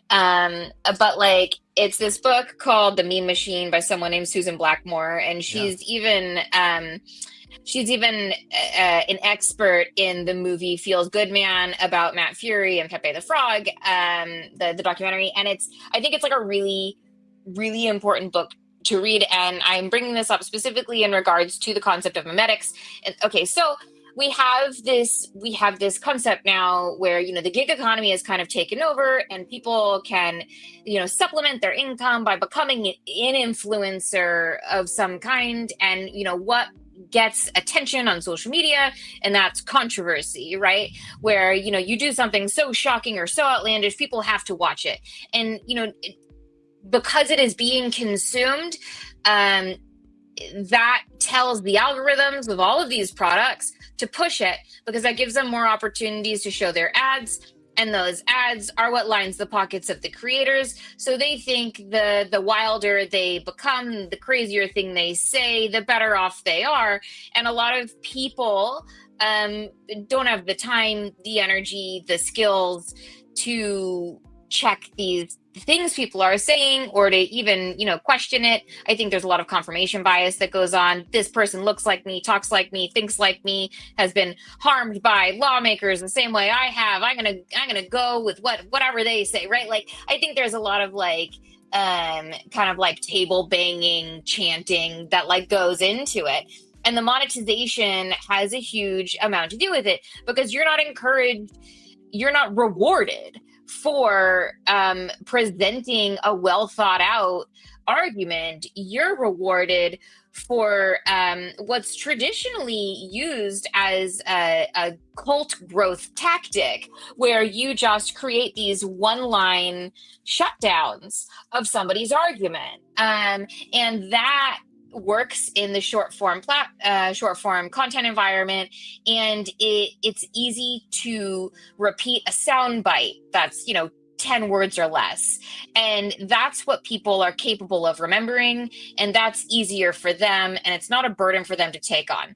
So you have the combination of like the more bombastic, the more out there, the more offensive, shocking, whatever you are, the more you get paid. And the thing about memetics is that this book, The Meme Machine by Susan Blackmore, talks about how humans are a unique species, and that we're the only species that mimics and copies people as a way of learning. And like, a parrot might repeat you, or you can like reward your dog for barking on command, right? Like, you can train these things into animals, but they're not going to sit there and try to like mirror your activities in the same way that like a baby will, right? Where you like cover one eye and they're going to be like, oh, this is right. Like, that is uniquely human. And what she goes on to describe in this book is how how humans evolved from largely hunter-gatherers to a pastoral society where people raise livestock and they have farms. And what's interesting about that is the amount of work per hour per week that you have to put in as a hunter-gatherer is like 15. But in a pastoral society, it's more like 40. No, it's much higher. It's much higher. It's significantly hunter-gatherer, easy. Agrarian, very, very difficult, takes up so much of your time. However, you can display your wealth. You can't display your wealth as a hunter-gatherer. You are merely consuming and existing in the environment. Yeah, because you don't have a home. You don't have a dwelling. You're moving with the seasons. Or, you pack it up. It moves with you, right? You're following the herd of buffalo, whatever. Right. But, if you are raising livestock and growing your food, you have this plot of land, right? And you have a fence and you have like stuff, right? Because you can have stuff because you're not carrying it around. Yes. And this looks like wealth, right? And people see this and like, that looks better than this. Look at all this, that looks like leisure. That's a chair, right? Like, you kind of like get this environment, and it also, enables people to innovate. So like, I'm not here to say it's good or bad, but I do think it's a pretty solid path of how people evolved. Okay. So fast forward. Now we see people saying absolutely unhinged, antisocial, truly disgusting stuff, being compensated monetarily, gaining a tremendous amount of social proof through followers, and being seen as like a legitimized opinion and viewpoint when it's something that's like, we have decided as a society was once disgusting and we don't want this type of antisocial behavior around here, but now we financially reward it. And I think that encourages people to really like double down on that. And I think a lot of that culture comes through in crypto Twitter, where it's a lot of people that have like existed on the internet and they want to be as like crazy out there, whatever as possible. There are very large companies where the founders, did find their following from services like 4chan. We have like the Miladies, we have like all this crazy stuff out there that people like, no, it's shock you. We're like, it's funny. And it's like, I don't know, at some point, like I hear some of this stuff and I'm like, dude, that's fucking terrifying. Like what you said is terrifying. And like, maybe I'm old, right? But like, I don't know, like I have a kid and like this stuff is like, it's gross, and it's like not a world that I want to live in, and like I don't know what's really gonna happen, but ultimately a lot of that culture has done extremely well, and I don't truly understand how it infected crypto Twitter, but I do think that there are a lot of like self-declared incels, and like I don't know, it's a weird social cosm. I don't understand how that has to do with decentralization and like unbanking. Unbanking seems like a true proletariat, like being unbanked and underbanked, like that is like the definition of the proletariat. I don't understand how these paths got so crossed and how people are so quick to look past, tremendous amounts of wealth picking winners, and then everyone being like big sad that like there wasn't picked. I don't know. The whole thing is just like it's a lot to unpack, but like if you start to like take these things apart, you're like, oh, it comes down to like, I don't know, kind of the evolution of social media and how these people are being paid, and it's whatever. I am thinking to go back to something you said. You didn't lose me. I've read Susan Blackmore's Memetics. It's one of my favorite books. I think it's imperative for anybody who wants to work in the internet to understand the medium of memes. The people who understand and can harness that medium will be the most influential people in the world in our future, the future we are building, undoubtedly. The ability to craft and precisely transmit them and capture attention in a world where attention is acceleratingly fleeting will be they'll be the richest people. By money or other measures, the richest people ever in the history of the world. I want to go back, though, to agree with something you said and just affirm it and say it's been my observation as well, which doesn't mean it's true, but Alex and I have talked about this. I've talked about this with others. I think because of the kind of progressive waves that enter this space, and there's this sort of weird disconnect. Maybe it's because we generally are accelerating quicker and quicker all the time, but our space specifically seems to have evolved in a way where it's like, I don't know, like an egg that gets another layer. And everybody who's in this layer has kind of like densed up, and you're all together and you've decided we're not going to use this language. And then somebody blows up on TikTok and they're like, this next coin's going to do 5x or whatever. You know what I mean? And that person attracts a new following, and they don't know any of you.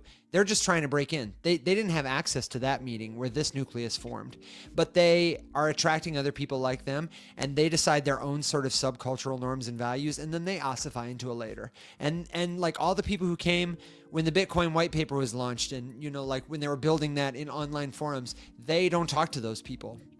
And 3 generations later, the people who came in DeFi summer, whenever, they don't talk to the people who came when you were deciding masters and slaves was not a thing we should say in our UX, and so on and so forth. And now it's almost like in a very short span of time, we've created several generations of like cultures that I feel like don't talk to each other well. I feel like in the broader culture of the 21st century, we've got boomers and millennials and Gen Alpha and people who are in the same spaces trying to have intergenerational communication and make meaning together. And it's a little better, but now we have all these like hyper technical spaces, hyper niche spaces, and the people don't connect is almost what it feels like. So I think to add on to that, part of what's created that microcosm has to do with the speed of production of goods and media, where like the younger you are at this point, the less easy it is to relate because stuff just doesn't stick around as long anymore. Where it's like, oh, I played with this toy or things from this company, or I had these types of experiences, and trends change so fast and media change so fast. And well, that's why nostalgia is so strong. You play with that too? Right. Yeah.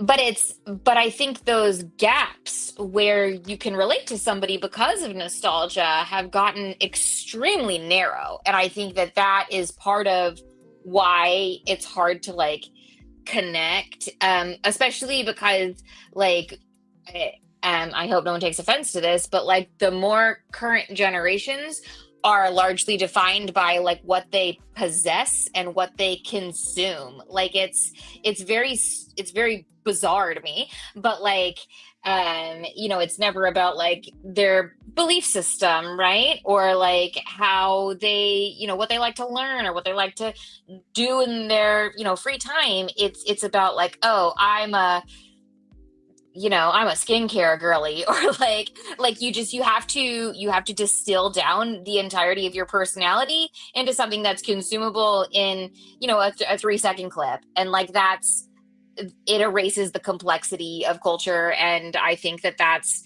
I think that's probably impacted a lot of why it's very hard to go cross generation, and like even within the sub generations, because like I think I'm on the crux of like elder millennial, but like the super young millennials even had like different TV shows that I like didn't really grow up with. So it's I don't know.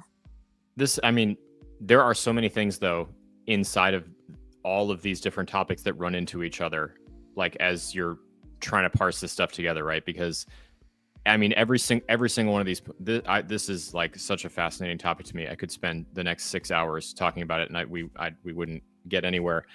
It's honestly, fun though, right? No, it is. It is. I love it, and my ADHD brain is having a panic attack because I can't possibly address the 98 things that you guys both just said that I really want to individually chase down their own individual rabbit hole.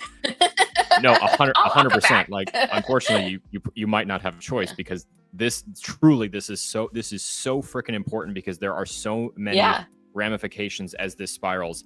And it's interesting because if you've been listening to this and you wonder how necessarily does it relate to crypto specifically, if you take all of these attention structures that we've just been talking about, and the different incentive models, and the way that this information gets shared, and what motivates someone to share different kinds of information, and what gets rewarded for being shared, and you monetize the whole thing and slap it into the hands of the griftiest people ever, all of a sudden what you have is the most high velocity money siphon of all time that requires a relatively high level of technical literacy to be able to suss out. And having just enough knowledge to become dangerous basically just opens you up to being drained repeatedly, because it's so hard to tell when information that you're getting about something you've never heard of is bad. They don't call it liquidity for nothing. It just flows right out. Like it's, yeah. To be honest, though, this is something that has been front of my mind for literally for years. And it is exactly why my channel is built the way that it's built, with like long form videos that are 6 or 7 minutes long that don't get that many views, because I will provide so much context, and I straight up refuse to participate in tactics that I know would increase my views. Like, you may look at my profile and think like, you posted how many thousand videos and they all still get this many views. Haven't you learned something? Yes, of course. I'm purposely avoiding it because I know what kind of damage it's going to do. And I just refuse to participate.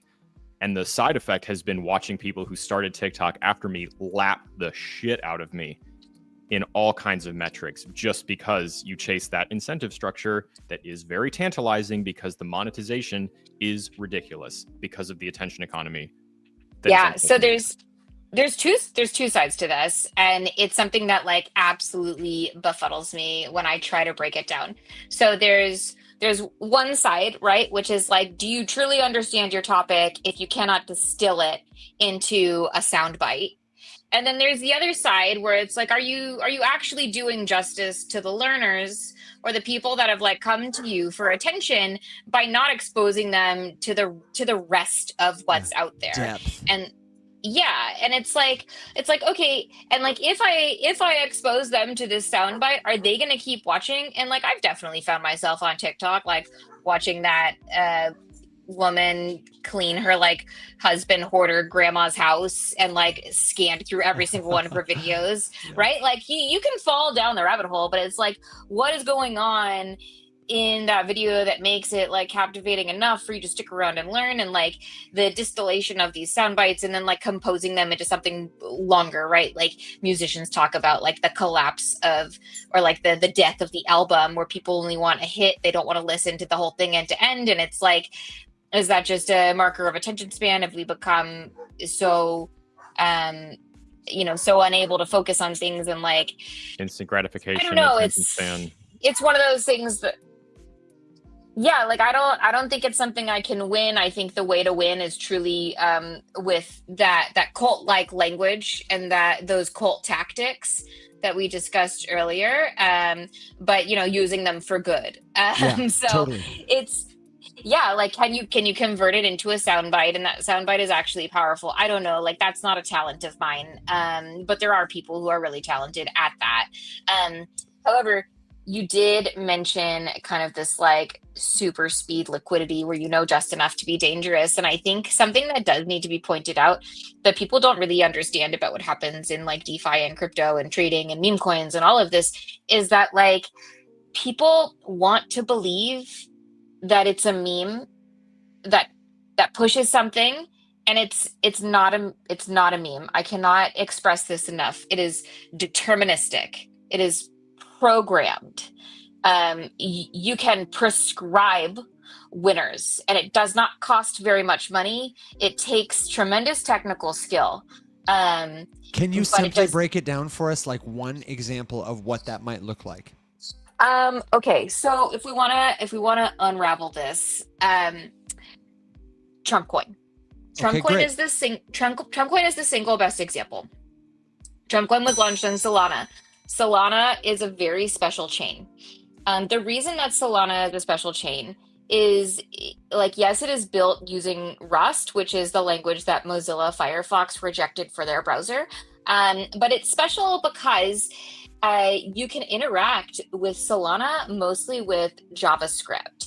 And the other thing that makes Solana super special is that it has this service called Jito. And what Jito is a MEV protocol. And a MEV stands for maximum extractable value. And like that should set your brain off. So what that means is you have a programmable ability to execute a transaction in your favor. So the number of validators, or percentage of validators that accept Jito, and by that I mean they will take the tip coming from Jito and prioritize your transaction is something like 30%. And that is well above consensus Significant. for a blockchain. And that's unique to Solana. So every time that I see somebody like, oh, it's gonna totally take over Solana, I'm like, it doesn't have any of the tooling that Solana has. Good luck, bro. Okay, so it is important because what Jito enables you to do is it enables you to stack transactions. And if the entire stacked transaction cannot be executed, it will revert.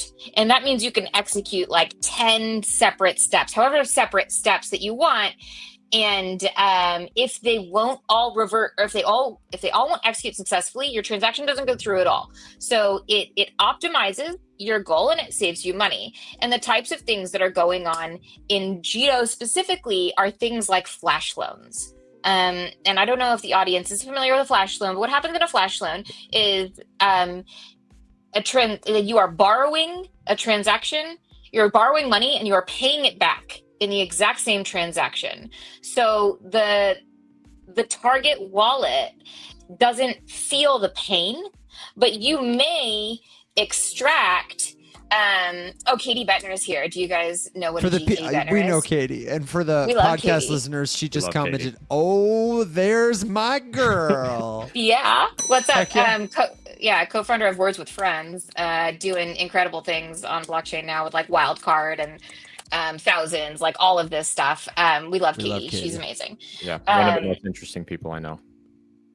Yeah. Okay. So back to flash loans. You explained them, and back now to flash loans. MEV. Yes. Okay. So you can borrow it. Yeah, you can borrow it and return it in the same transaction. There was like a famous one that happened during, I think, the ApeCoin airdrop, where someone had an ape in a protocol, in a lending protocol, and they flash loaned every single ape in the lending protocol to claim their ApeCoin and return it. I mean, chef's kiss. It was beautiful. I love it. It was so good. And there was another really aggressive flash loaner out there for a while, and his ENS was like his ENS was like 3 watermelons, which is like literally low-hanging fruit. It was like, I just like these people are so clever. Okay, so Jito is a MEV protocol supported on Solana. And then we have Meteora. And Meteora is a router, is what it comes down to, but they provide other services like liquidity pools. And their liquidity pools aren't as popular as something like Radium, who's like the largest AMM on Solana, automated market maker. But a router is a really important tool. And what a router does is they're going to find you the cheapest transaction. And Jupiter does this as well. So, or no, wait, hang on. Jupiter is the router. Well, Meteor has DLMM.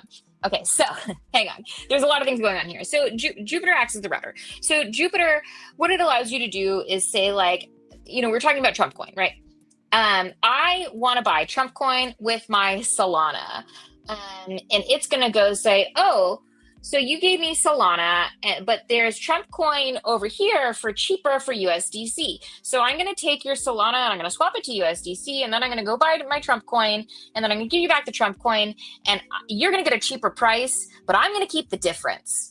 Can I interrupt you for just a quick second to say, if you want to see what Emily is talking about, one way that you can visualize this entire thing at a much slower pace is just to either execute a transaction, or if you don't want to, like, let me know and I'll literally do one just so you can watch it. And then we can look at the Blockchain Explorer link and you can see every single one of those steps of this route that she's describing, wherein it takes this and bridges it to here and then swaps it here and then swaps it back to this, but only partially. And then the other half of it gets swapped to this. And all of a sudden you realize that this transaction that on your side looked like swapping one step USDC for this or Sol for this actually had 80 different steps in it with all these different pieces and bits. And it was all broken up and splintered like Mike TV style, getting beamed across the chain from one wallet to the other, and then, combobulated back again on the other end. So put a pin in that because it's a lot, and we can build a visual for it later and look at it in the morning. Yeah, it's absolute madness. Okay, so you have Jupiter doing the routing, and then what you have on Meteora is you have this thing called DLMM. And so I guess like taking it back a couple of steps, we have these automated market makers. And in order for an automated market maker to make these transactions, you have to have what's called a liquidity pool. And the depth of liquidity is basically how much of what both sides of the coin are available. And it's an indicator of how much of a price impact any individual transaction is going to have on the overall value of the coin, because it's like a scarcity calculation. So I'm not going to get into like the math behind it because like people will die. But what happens, or the way it evolved is like it started with what's called full spread liquidity. So it's like the price from 0 to infinity for the coin. The liquidity you put in is spread across this entire price range. And then we got Uniswap v3, and Uniswap v3 created what's called concentrated liquidity. And Uniswap is for EVM or Ethereum virtual machine protocols. So anyways, concentrated liquidity made a tremendous difference in what you can do to help coach the price of a coin, because you can create thicker liquidity or deeper liquidity around the price that you want a coin to stay at, or you can create a gigantic wall of liquidity that even if everybody starts dumping, the liquidity is so thick, it's very hard to actually impact the price because you have this tremendously deep pool sitting below a price.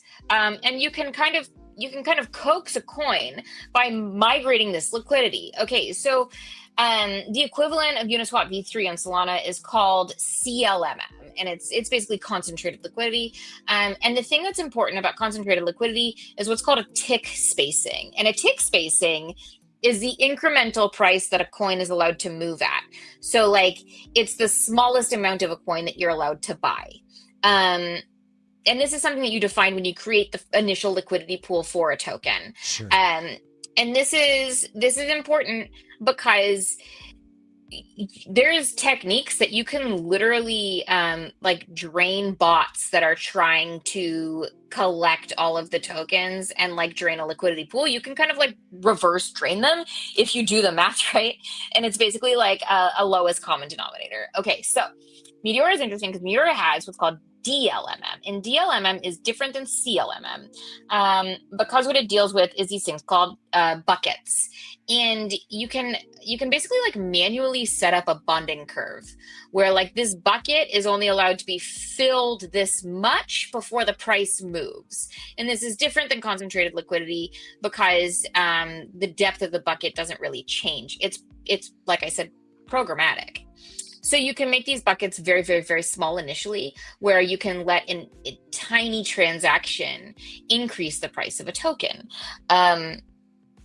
So the other thing that's important to consider in like what happened in this like Trump coin thing is that there was two liquidity pools. There's the Solana liquidity pool, which had very little Trump coin in it. And then there's the USDC liquidity pool, which had a huge amount of Trump coin in it, but it had no dollars. It just had Trump coin.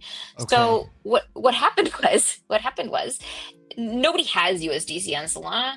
Everyone's buying with Solana. So They take their Solana and they go to buy their Trump coin, and this goes through the routers, right? And the routers are optimizing.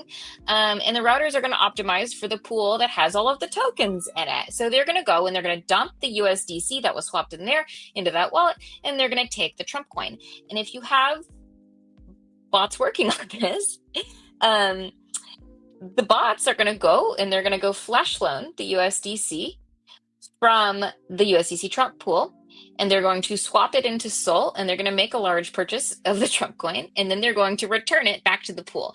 And this together is going to create one, a big pump on the coin because the DLMM buckets are narrow at the bottom, but two, it's going to create a pump on the price of Solana.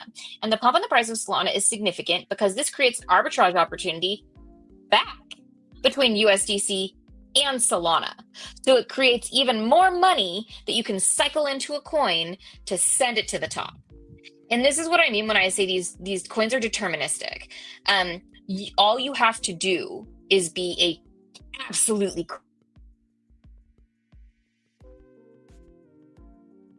perfectly timed. Oh, Emily, we lost you. If you can hear us, Emily, come back, because that was the climax. I was thrilled for that.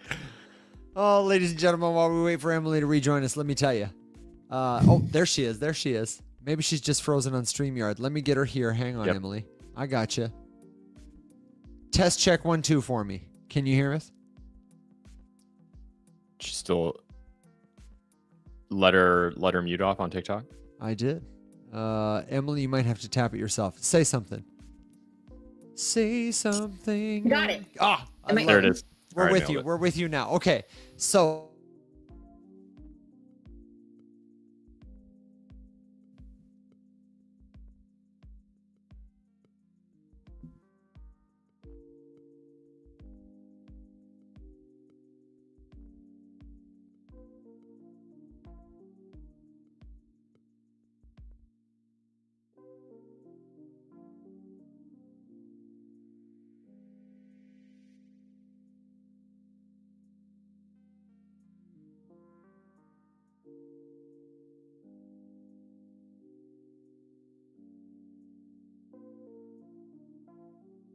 or they're gonna send Hitman after me. And they're doing it again.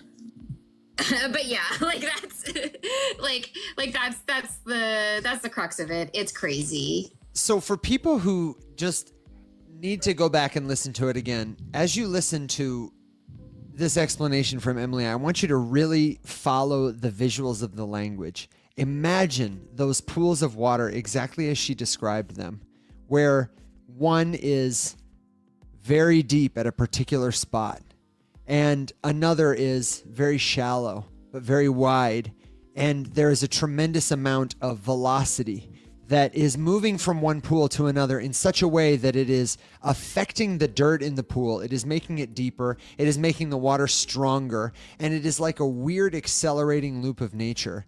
And the interesting thing to consider is that it's a designed feature. What Emily is saying is that because of those mechanics that allow you to play with the information that represents the money that way, and then if you've got the mimetic power of somebody like Donald Trump, or you've got the capital to push this flywheel into motion like a great big windmill that continues to accelerate, it gives the water a lot of force. In the right direction, it can make those pools very deep. It can make the geyser very high. And that's as simple as I can think to make it with a visual analogy of liquidity. I remember watching the price action on Trump coin specifically, and thinking even then that I wish I understood better the mechanics that helped it happen. And I really appreciate the way that you concisely explained all those pieces. The question now is, this is a feature, not a bug.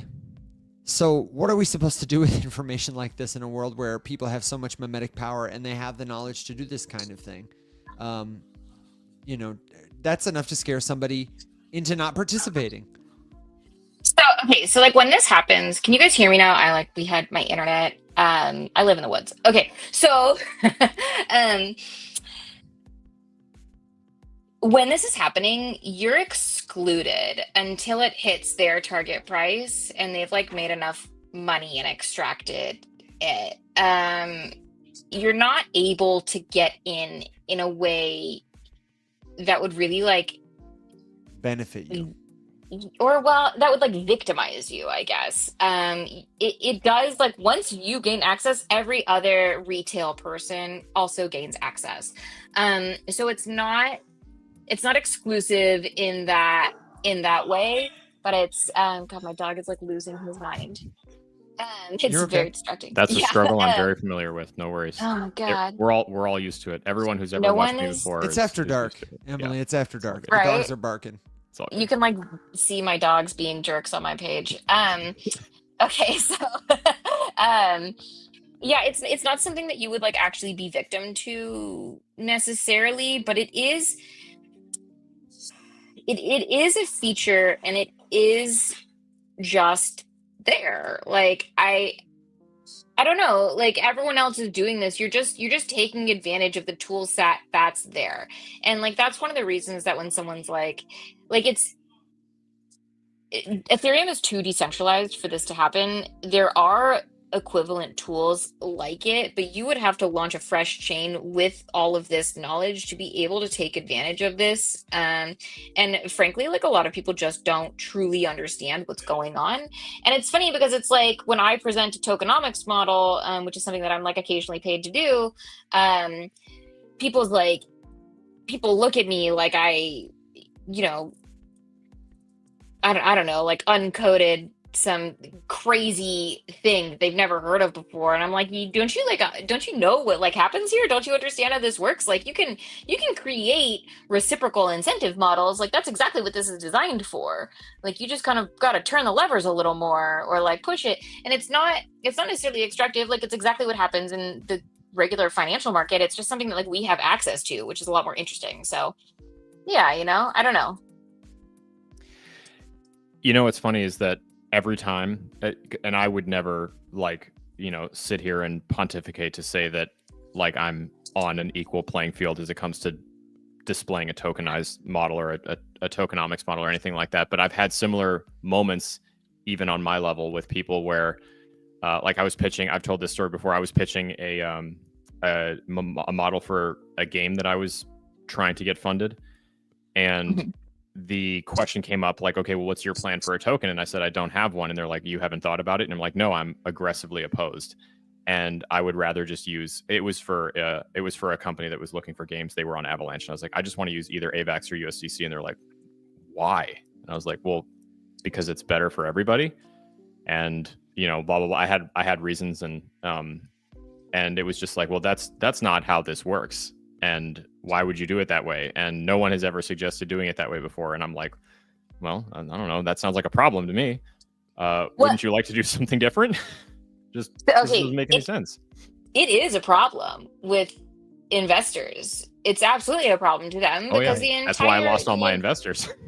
Yeah, the entire attraction to crypto is like they think that there's a fast exit for them, and they think that and basically it comes down to like, oh, this is a good opportunity to dump on retail. Like, oh yeah, cool. So you need a huge amount of liquidity to make a token work, and you need a very well planned flywheel is what it comes down to. And those creating a token with a lot of liquidity on a chain that's like not Ethereum or Solana is like really challenging to do, because it takes away a lot of share from the main attraction from anything. Yeah, so it's definitely a challenge, and like that's a question that I was asked a lot as well. And I'm like, what are you talking about? It's like a B2B security product. Why would I launch a token? And that was the point. I was just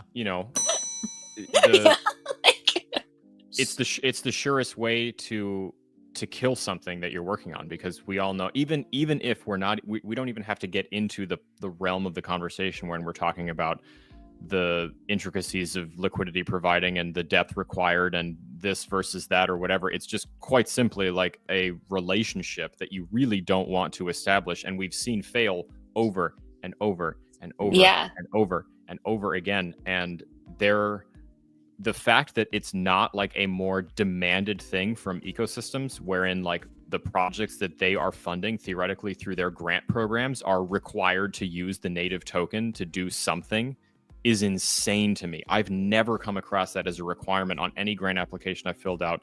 And while I, again, wouldn't say that I've done a gajillion, I have filled out dozens. Do you want to know why? I'll tell you. Please, yeah, because it blows my mind. It's because there's an arbitrage opportunity. Son of a bitch.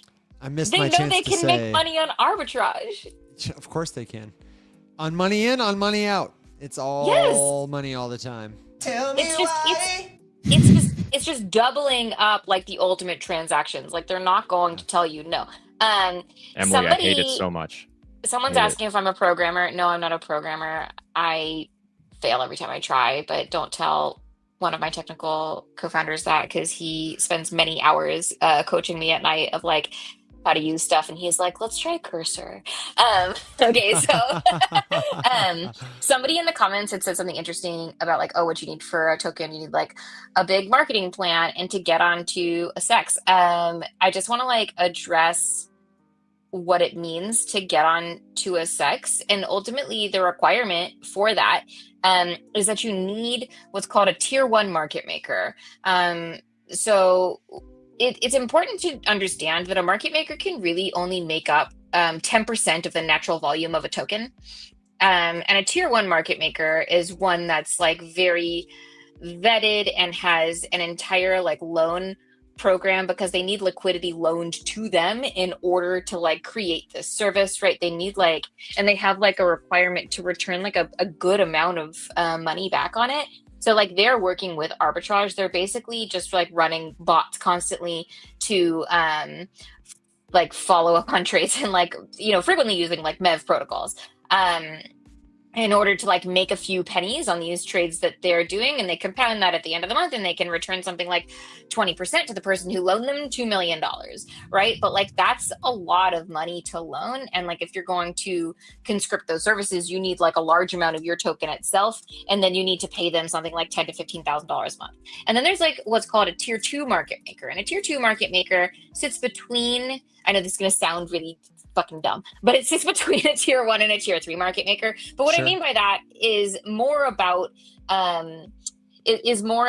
kind of the gray area that they exist in. So like they might exist on like the lesser known or like lower liquidity or more like sketchy sexes where they're still on ramping and off ramping, but it's like maybe doesn't have as much pervasiveness in America because they're not like quite up to snuff.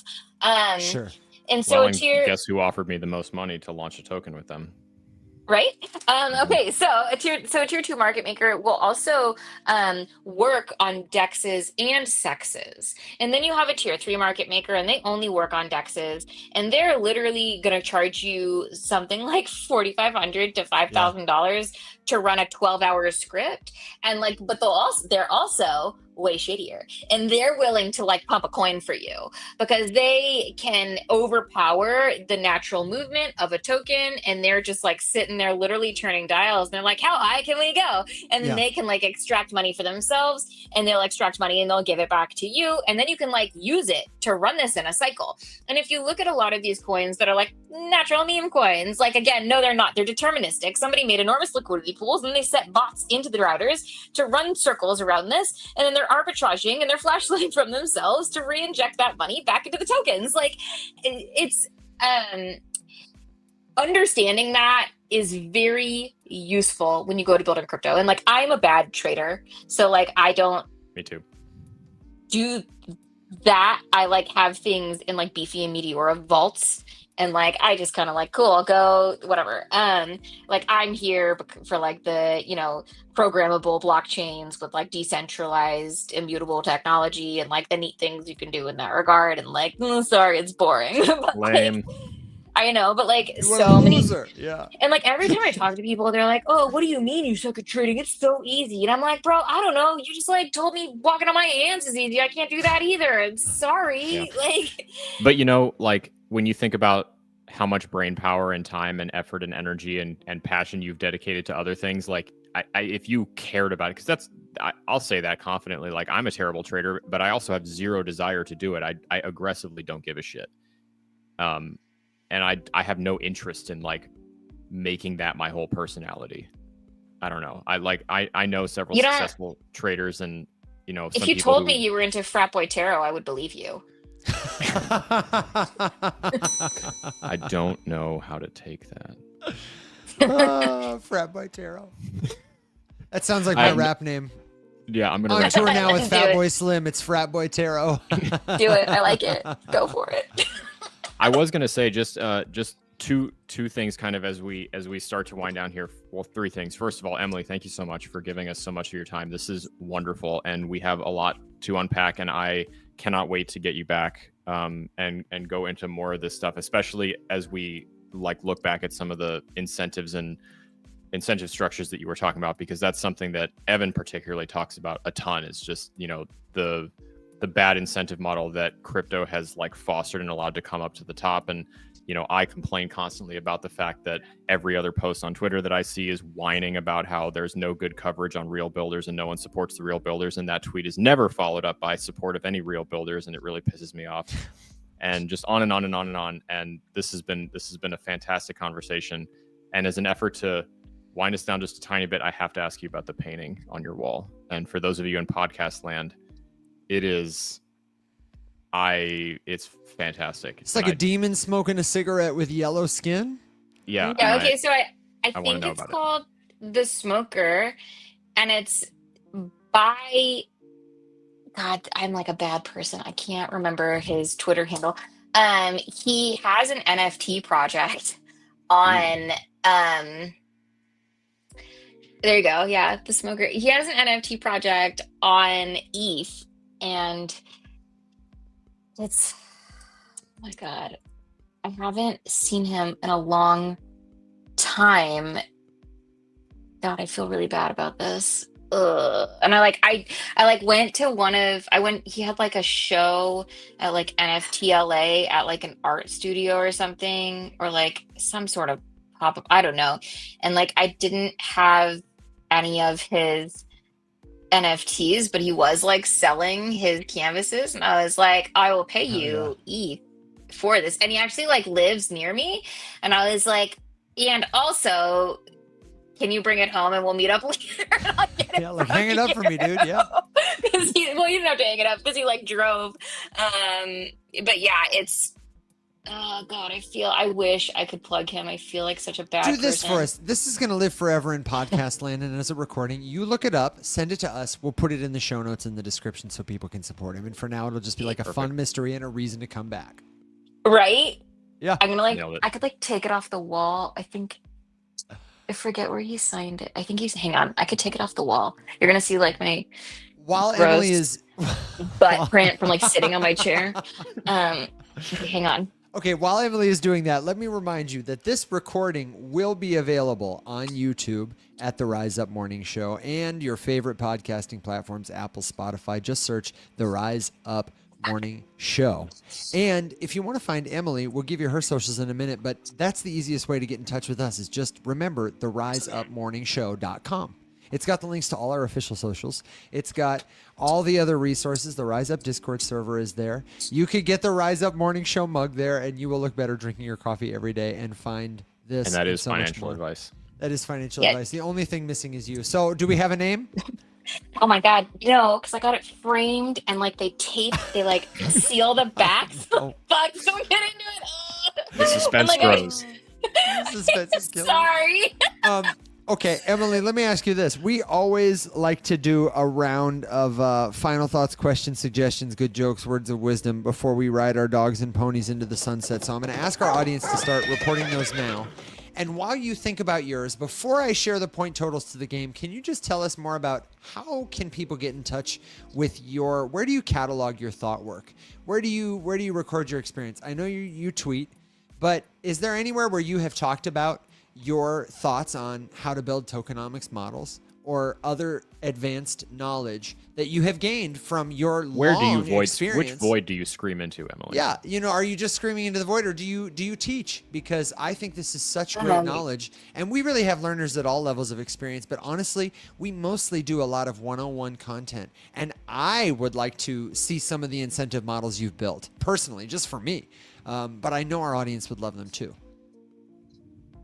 I'm so bad at, someone is mentioning Squeebo, my co-founder. That's right. We love Squeebo. Squeebo, I'm going to give him a point. I'm so bad at making content. I'm so bad at it. I don't do it. Please don't tell the person that I paid to make my content pyramid. We recently published something. The reason I'm bad at it, I don't have an excuse, but like I have like an extremely extensive SOC 2 compliance documentation on our products. Like, Oh my gosh. but like, and like nobody has that, and like I have a patent you could look, but like it's not. I don't know. I'm just like, I get so bad at like making visuals to go along with my stuff, or like editing videos, or like picking a small topic to not like go down a 90-minute rabbit hole on. It's I could just see like that. if I had like a buddy following Yeah. me around, Here's what it we'll would do. work really We'll well let- for me. We got to connect offline, and I will be your buddy who handles you a little bit in an interview and says, wait, Emily, go back, explain this. What does it look like? We'll ask somebody else to do the GPT for it. People would really love that and learn from it and benefit from it. And I would just be glad to do that for the price of friendship. If you have the time for it sometime. I've got a long list of shit too. Listen, if anybody wants that would to be like cool. help me make content, I will be your little content jockey. I am so happy. And like you can use your editing skills and like make your little videos if you're like better at it. Like AI. Oh my God, I Done. hate that. I hate that. You know, And I'm Yeah, happy to yeah. come on here any old time. I've done a bunch of, I don't know if I've ever like gone and like collected all of the things. I was a speaker at South by Southwest. Like I am so bad at this. I like portfolio. The impetus for Emily coming onto the show tonight was me collectively bullying or trying to crypto Twitter into leaving the platform and talking about their stuff elsewhere. And she's exactly one of the voices that I was trying to bully off onto TikTok the hardest, because there's just a lot of people who are interested in hearing and learning more about this kind of stuff. So say no more. And I mean, you're welcome back anytime. Well, you've got to say just one more thing, and I really mean one more, because I see you just got handed a plate of food, and there's no greater pleasure in the world than food while it's hot or fresh. It's really bad. I've had a chicken like brining in the fridge since Monday. So not really plan. quickly, I want to introduce people to your Twitter at Emily Loves Crypto. You can find Oh my her on God. X. I shout out to anyone who recognizes Angry Dolphin shit from like my most favorite video on Twitter recently that I forced Alex to watch. Do you recognize Angry Dolphin shit? I've never heard Evan? of Angry Dolphin shit. Oh my God, it's the funniest video. Clearly, I have to look it I'll up. send it to you. It is very good. I was Like this- unfamiliar. Watch the Yeah, whole it's thing. like it's great. It's like this woman's like a comedian, and like she literally found a chaos demon on Facebook Marketplace. Like it is, and she like turns this experience into like a PowerPoint musical. It's wild, but it's like Oh my God. it's so funny. Yeah, it's like, Like, you- slam poetry meets improv meets musical. But it's meets, it's like good. she found like someone with like true chaotic evil alignment. Like I have never seen anything spell out like this. Yeah. Like, it is a absolute roller coaster. Must Okay. experience. Okay. And then Foolproof is at Foolproof XYZ. XYZ, yeah. Folks can go to the And- website, I imagine, would you say? Foolproof.xyz? Yeah. Or is there and, like, another link you well, direct people to? No, we're working on it right now. But I think if you go to the wiki, you'll find all kinds of fun stuff in there. And like on the wiki, there's like a good amount of videos if you like scroll, not a good amount, but like The stock to report. There it is. there you right, don't go there. Yeah, that's like 2 seconds long, the video explainer, but the woven token explainer, I like paid a real person on Fiverr to like turn my script into something that kind of like breaks that down. That's what I was talking about with like the gaming moderation stuff. The anime short's pretty sweet. Someone just like made that for me with like Shonen Junk, which was like when the founders of Crunchyroll launched an IT project and got bored and wrecked it a couple years later. But that Tale as video is old as sick. time. Oh my God, right? They're like, I don't know how to monetize this. Whatever, moving on. Yeah. Anyhow, Very cool. yeah, there's like stuff in there. There's like things I'm and like, stuff. yeah, we published an article on Medium like today once I finally figured out how to do it. There's like more. Nailed it. Oh my gosh. I Okay. do appreciate the SOC 2 reference just because one of my most tired talking points and favorite anecdotes is that this space is largely populated by pre-product, pre-revenue startups that we're all venture investing in, that were started by a pair of frat bros with a Twitter account and a website with zero cybersecurity experience in the fintech space. And so to see somebody who has something cybersecurity related as attached to their project is a breath of fresh air. So yeah, from all of us everywhere, I appreciate it. It's kind of wild to me that everyone's like, onboarding, how are we going to get corporate America using the blockchain? I'm like, have you ever worked at a company? Like, you literally can't sell your product if you can't produce a SOC 2 report. Like, what are you talking about? No, details. Don't worry about it. We're busy onboarding the first billion, okay? Emily, we'll worry about basic compliance later. Yeah, don't let's forget to onboard women. Yeah, right. And also, yeah. No, but they better not have any fun, because then I'm going to get really cranky and upset about it, and I'm going to yell about it on the internet. You cannot be cute. Not allowed.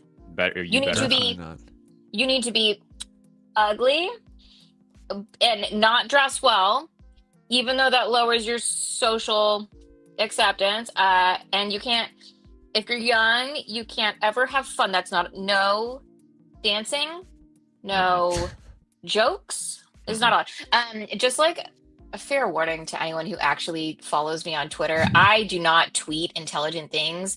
I literally am like trying all of my like stand-up humor on there, and anyone who wants me to ghostwrite tweets for them, I absolutely will. I think I'm hilarious and nobody else does. So well, Amen. we have enjoyed you thoroughly. There is a tweet. I like tweeted something yesterday, and like, good luck if you find it, that like I thought was one of the funniest things I've written in a while. And my friend was like, "Can I steal this?" And I was like, "Sure." And I got 7 likes and 200 views, and she got 73 likes and 3,000 views. I was like, "Oh, come on! Like, Sorry, this is what? so rigged. I hate this." Like, Damn. it's a really funny tweet though. It's deeply inappropriate. It's literally it just says. Backshot's so good, Apple thinks you were in a car accident. Makes me laugh. And then, oh my God, recently, like, I don't know, I guess like my humor's like too sophisticated, right? You like my pin tweet? That is a fat Yeah, the dookies. pin tweet was really funny. Yeah, I'm gonna license this to Ozempic. Like, that's funny. Whatever. Whatever. I tweeted one recently. That was literally just like that picture of, oh my God, what is wrong with my brain? The author behind Harry Potter, J.K. Rowling. Talking about J.K. It's Rowling. It's a picture of J.K. Rowling, and she's like drinking wine and smoking a cigar. And it was right when all that like coin it, whatever, like Jesse Pollock stuff was coming out. And it was like my face when I self-fund the pump of a token that I just launched, because it was the picture in the news article it was a picture that she tweeted of herself after she basically funded a special interest group for some like anti-trans thing in the UK. Yeah. So it was like, I don't know. I guess it was too deep. I made myself laugh though, and that's what matters. There it is. Did you find it? Yeah. Oh, did you find it? Hang on. I don't have that. I don't know. Whatever. Someone just liked my tweet that I like directed them to. Good. Make me know. It's someone called Eddie Stark. You're an influencer now. It could be somebody from the TikTok audience. Could be somebody from the Twitter. It might be. We don't know. Moist Mike. Mike. That's our guy. He's a friend of ours. Shout out Moist Mike. He's got a point tonight. And speaking of points, I have to tell you how everybody has fared in the points contest for the evening. Oh no. Okay, so in a tie, actually not a tie at all. With one in last place, it's Coin It. Coin It, and everybody who's working to coin it, because bases for everybody. In a tie for whatever is after last place, and definitely scores and leaps above them. With 1 point, we have Joe, Boys Club, Katie Bettner, Squeebo, the Locksmith, Low Hanging Fruit, aka 3 Watermelons, and Moist Mike, which means in third place. Nailed it. with a surprisingly low amount of points tonight. I'm going to give myself an extra one just for fun. With 3 points in third place, it's me. In second place, with 4 points, it's Alex. And honestly, it was a runaway victory tonight, Emily. You absolutely ran the show with 9 points. The victory is yours. Congratulations. Wow. All the canned applause in my soundboard is yours, and you can have a little too.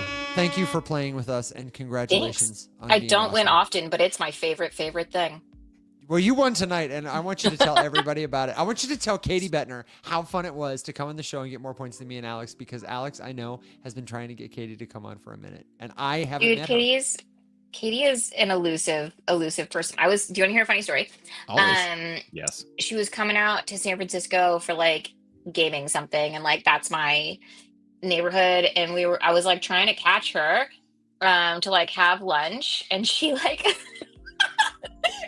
I was like, it was like a narrow gap, and like she got in the wrong Uber somehow, and then it started going away from San Francisco and then like turned back around, and then she got in a car accident in this Uber. That's not funny. But no, it's like chaotic. It's nuts. And then she like eventually made her way back, but it was like too tight. I don't know. Like, you know what's funny? She is an elusive creature. She's very hard to get. She is. I had a fantastic conversation with her in Denver, and then we went on a journey to find the arena that Karate Combat was hosted in together that night. And we got in the Uber and got there and walked to the front door, and she went one way, and I turned around to say hi to someone, and then she disappeared, and I swear to God, she teleported. And all of a sudden, I texted her, and she's like, "Oh, I'm back at my hotel." And I'm like, "There is no way that you're back at your hotel already." And I swear she teleported. Karate Combat, though, I'm good at getting into Karate Combat. We got the the hookup. We got the sweet hookup in Denver because our friend Crystal, who works at Hedera, who was the headline for the event, was kind enough to get us VIP access to it, which was super fun. And then I'm still trying to figure out who to start beef with. Yeah, I know. We got to get you in the ring. Right, dude. Okay, wait. It was rough. How about a very washed up Bit Boy Crypto? I think you could take him. Emily's like, no. He looks like a guy who would punch a woman, though. I can't believe I said allegedly. Do you know what I mean? Okay, one. I don't know him personally. I'm sorry, Ben, but you know. I don't like being touched, and like I especially don't. Listen, nobody wants to be hit. Yeah, I get it. It shouldn't be Karate Combat, because that was terrifying. Like, as someone who enjoys watching various methods of fighting and combat sports, it was horrifying how bad the refs were at this thing and what kinds of things they allowed to happen. There was a moment where someone was knocked down and the ref did not stop it, and that person then got elbowed in the back of the head 3 times before the fight was stopped.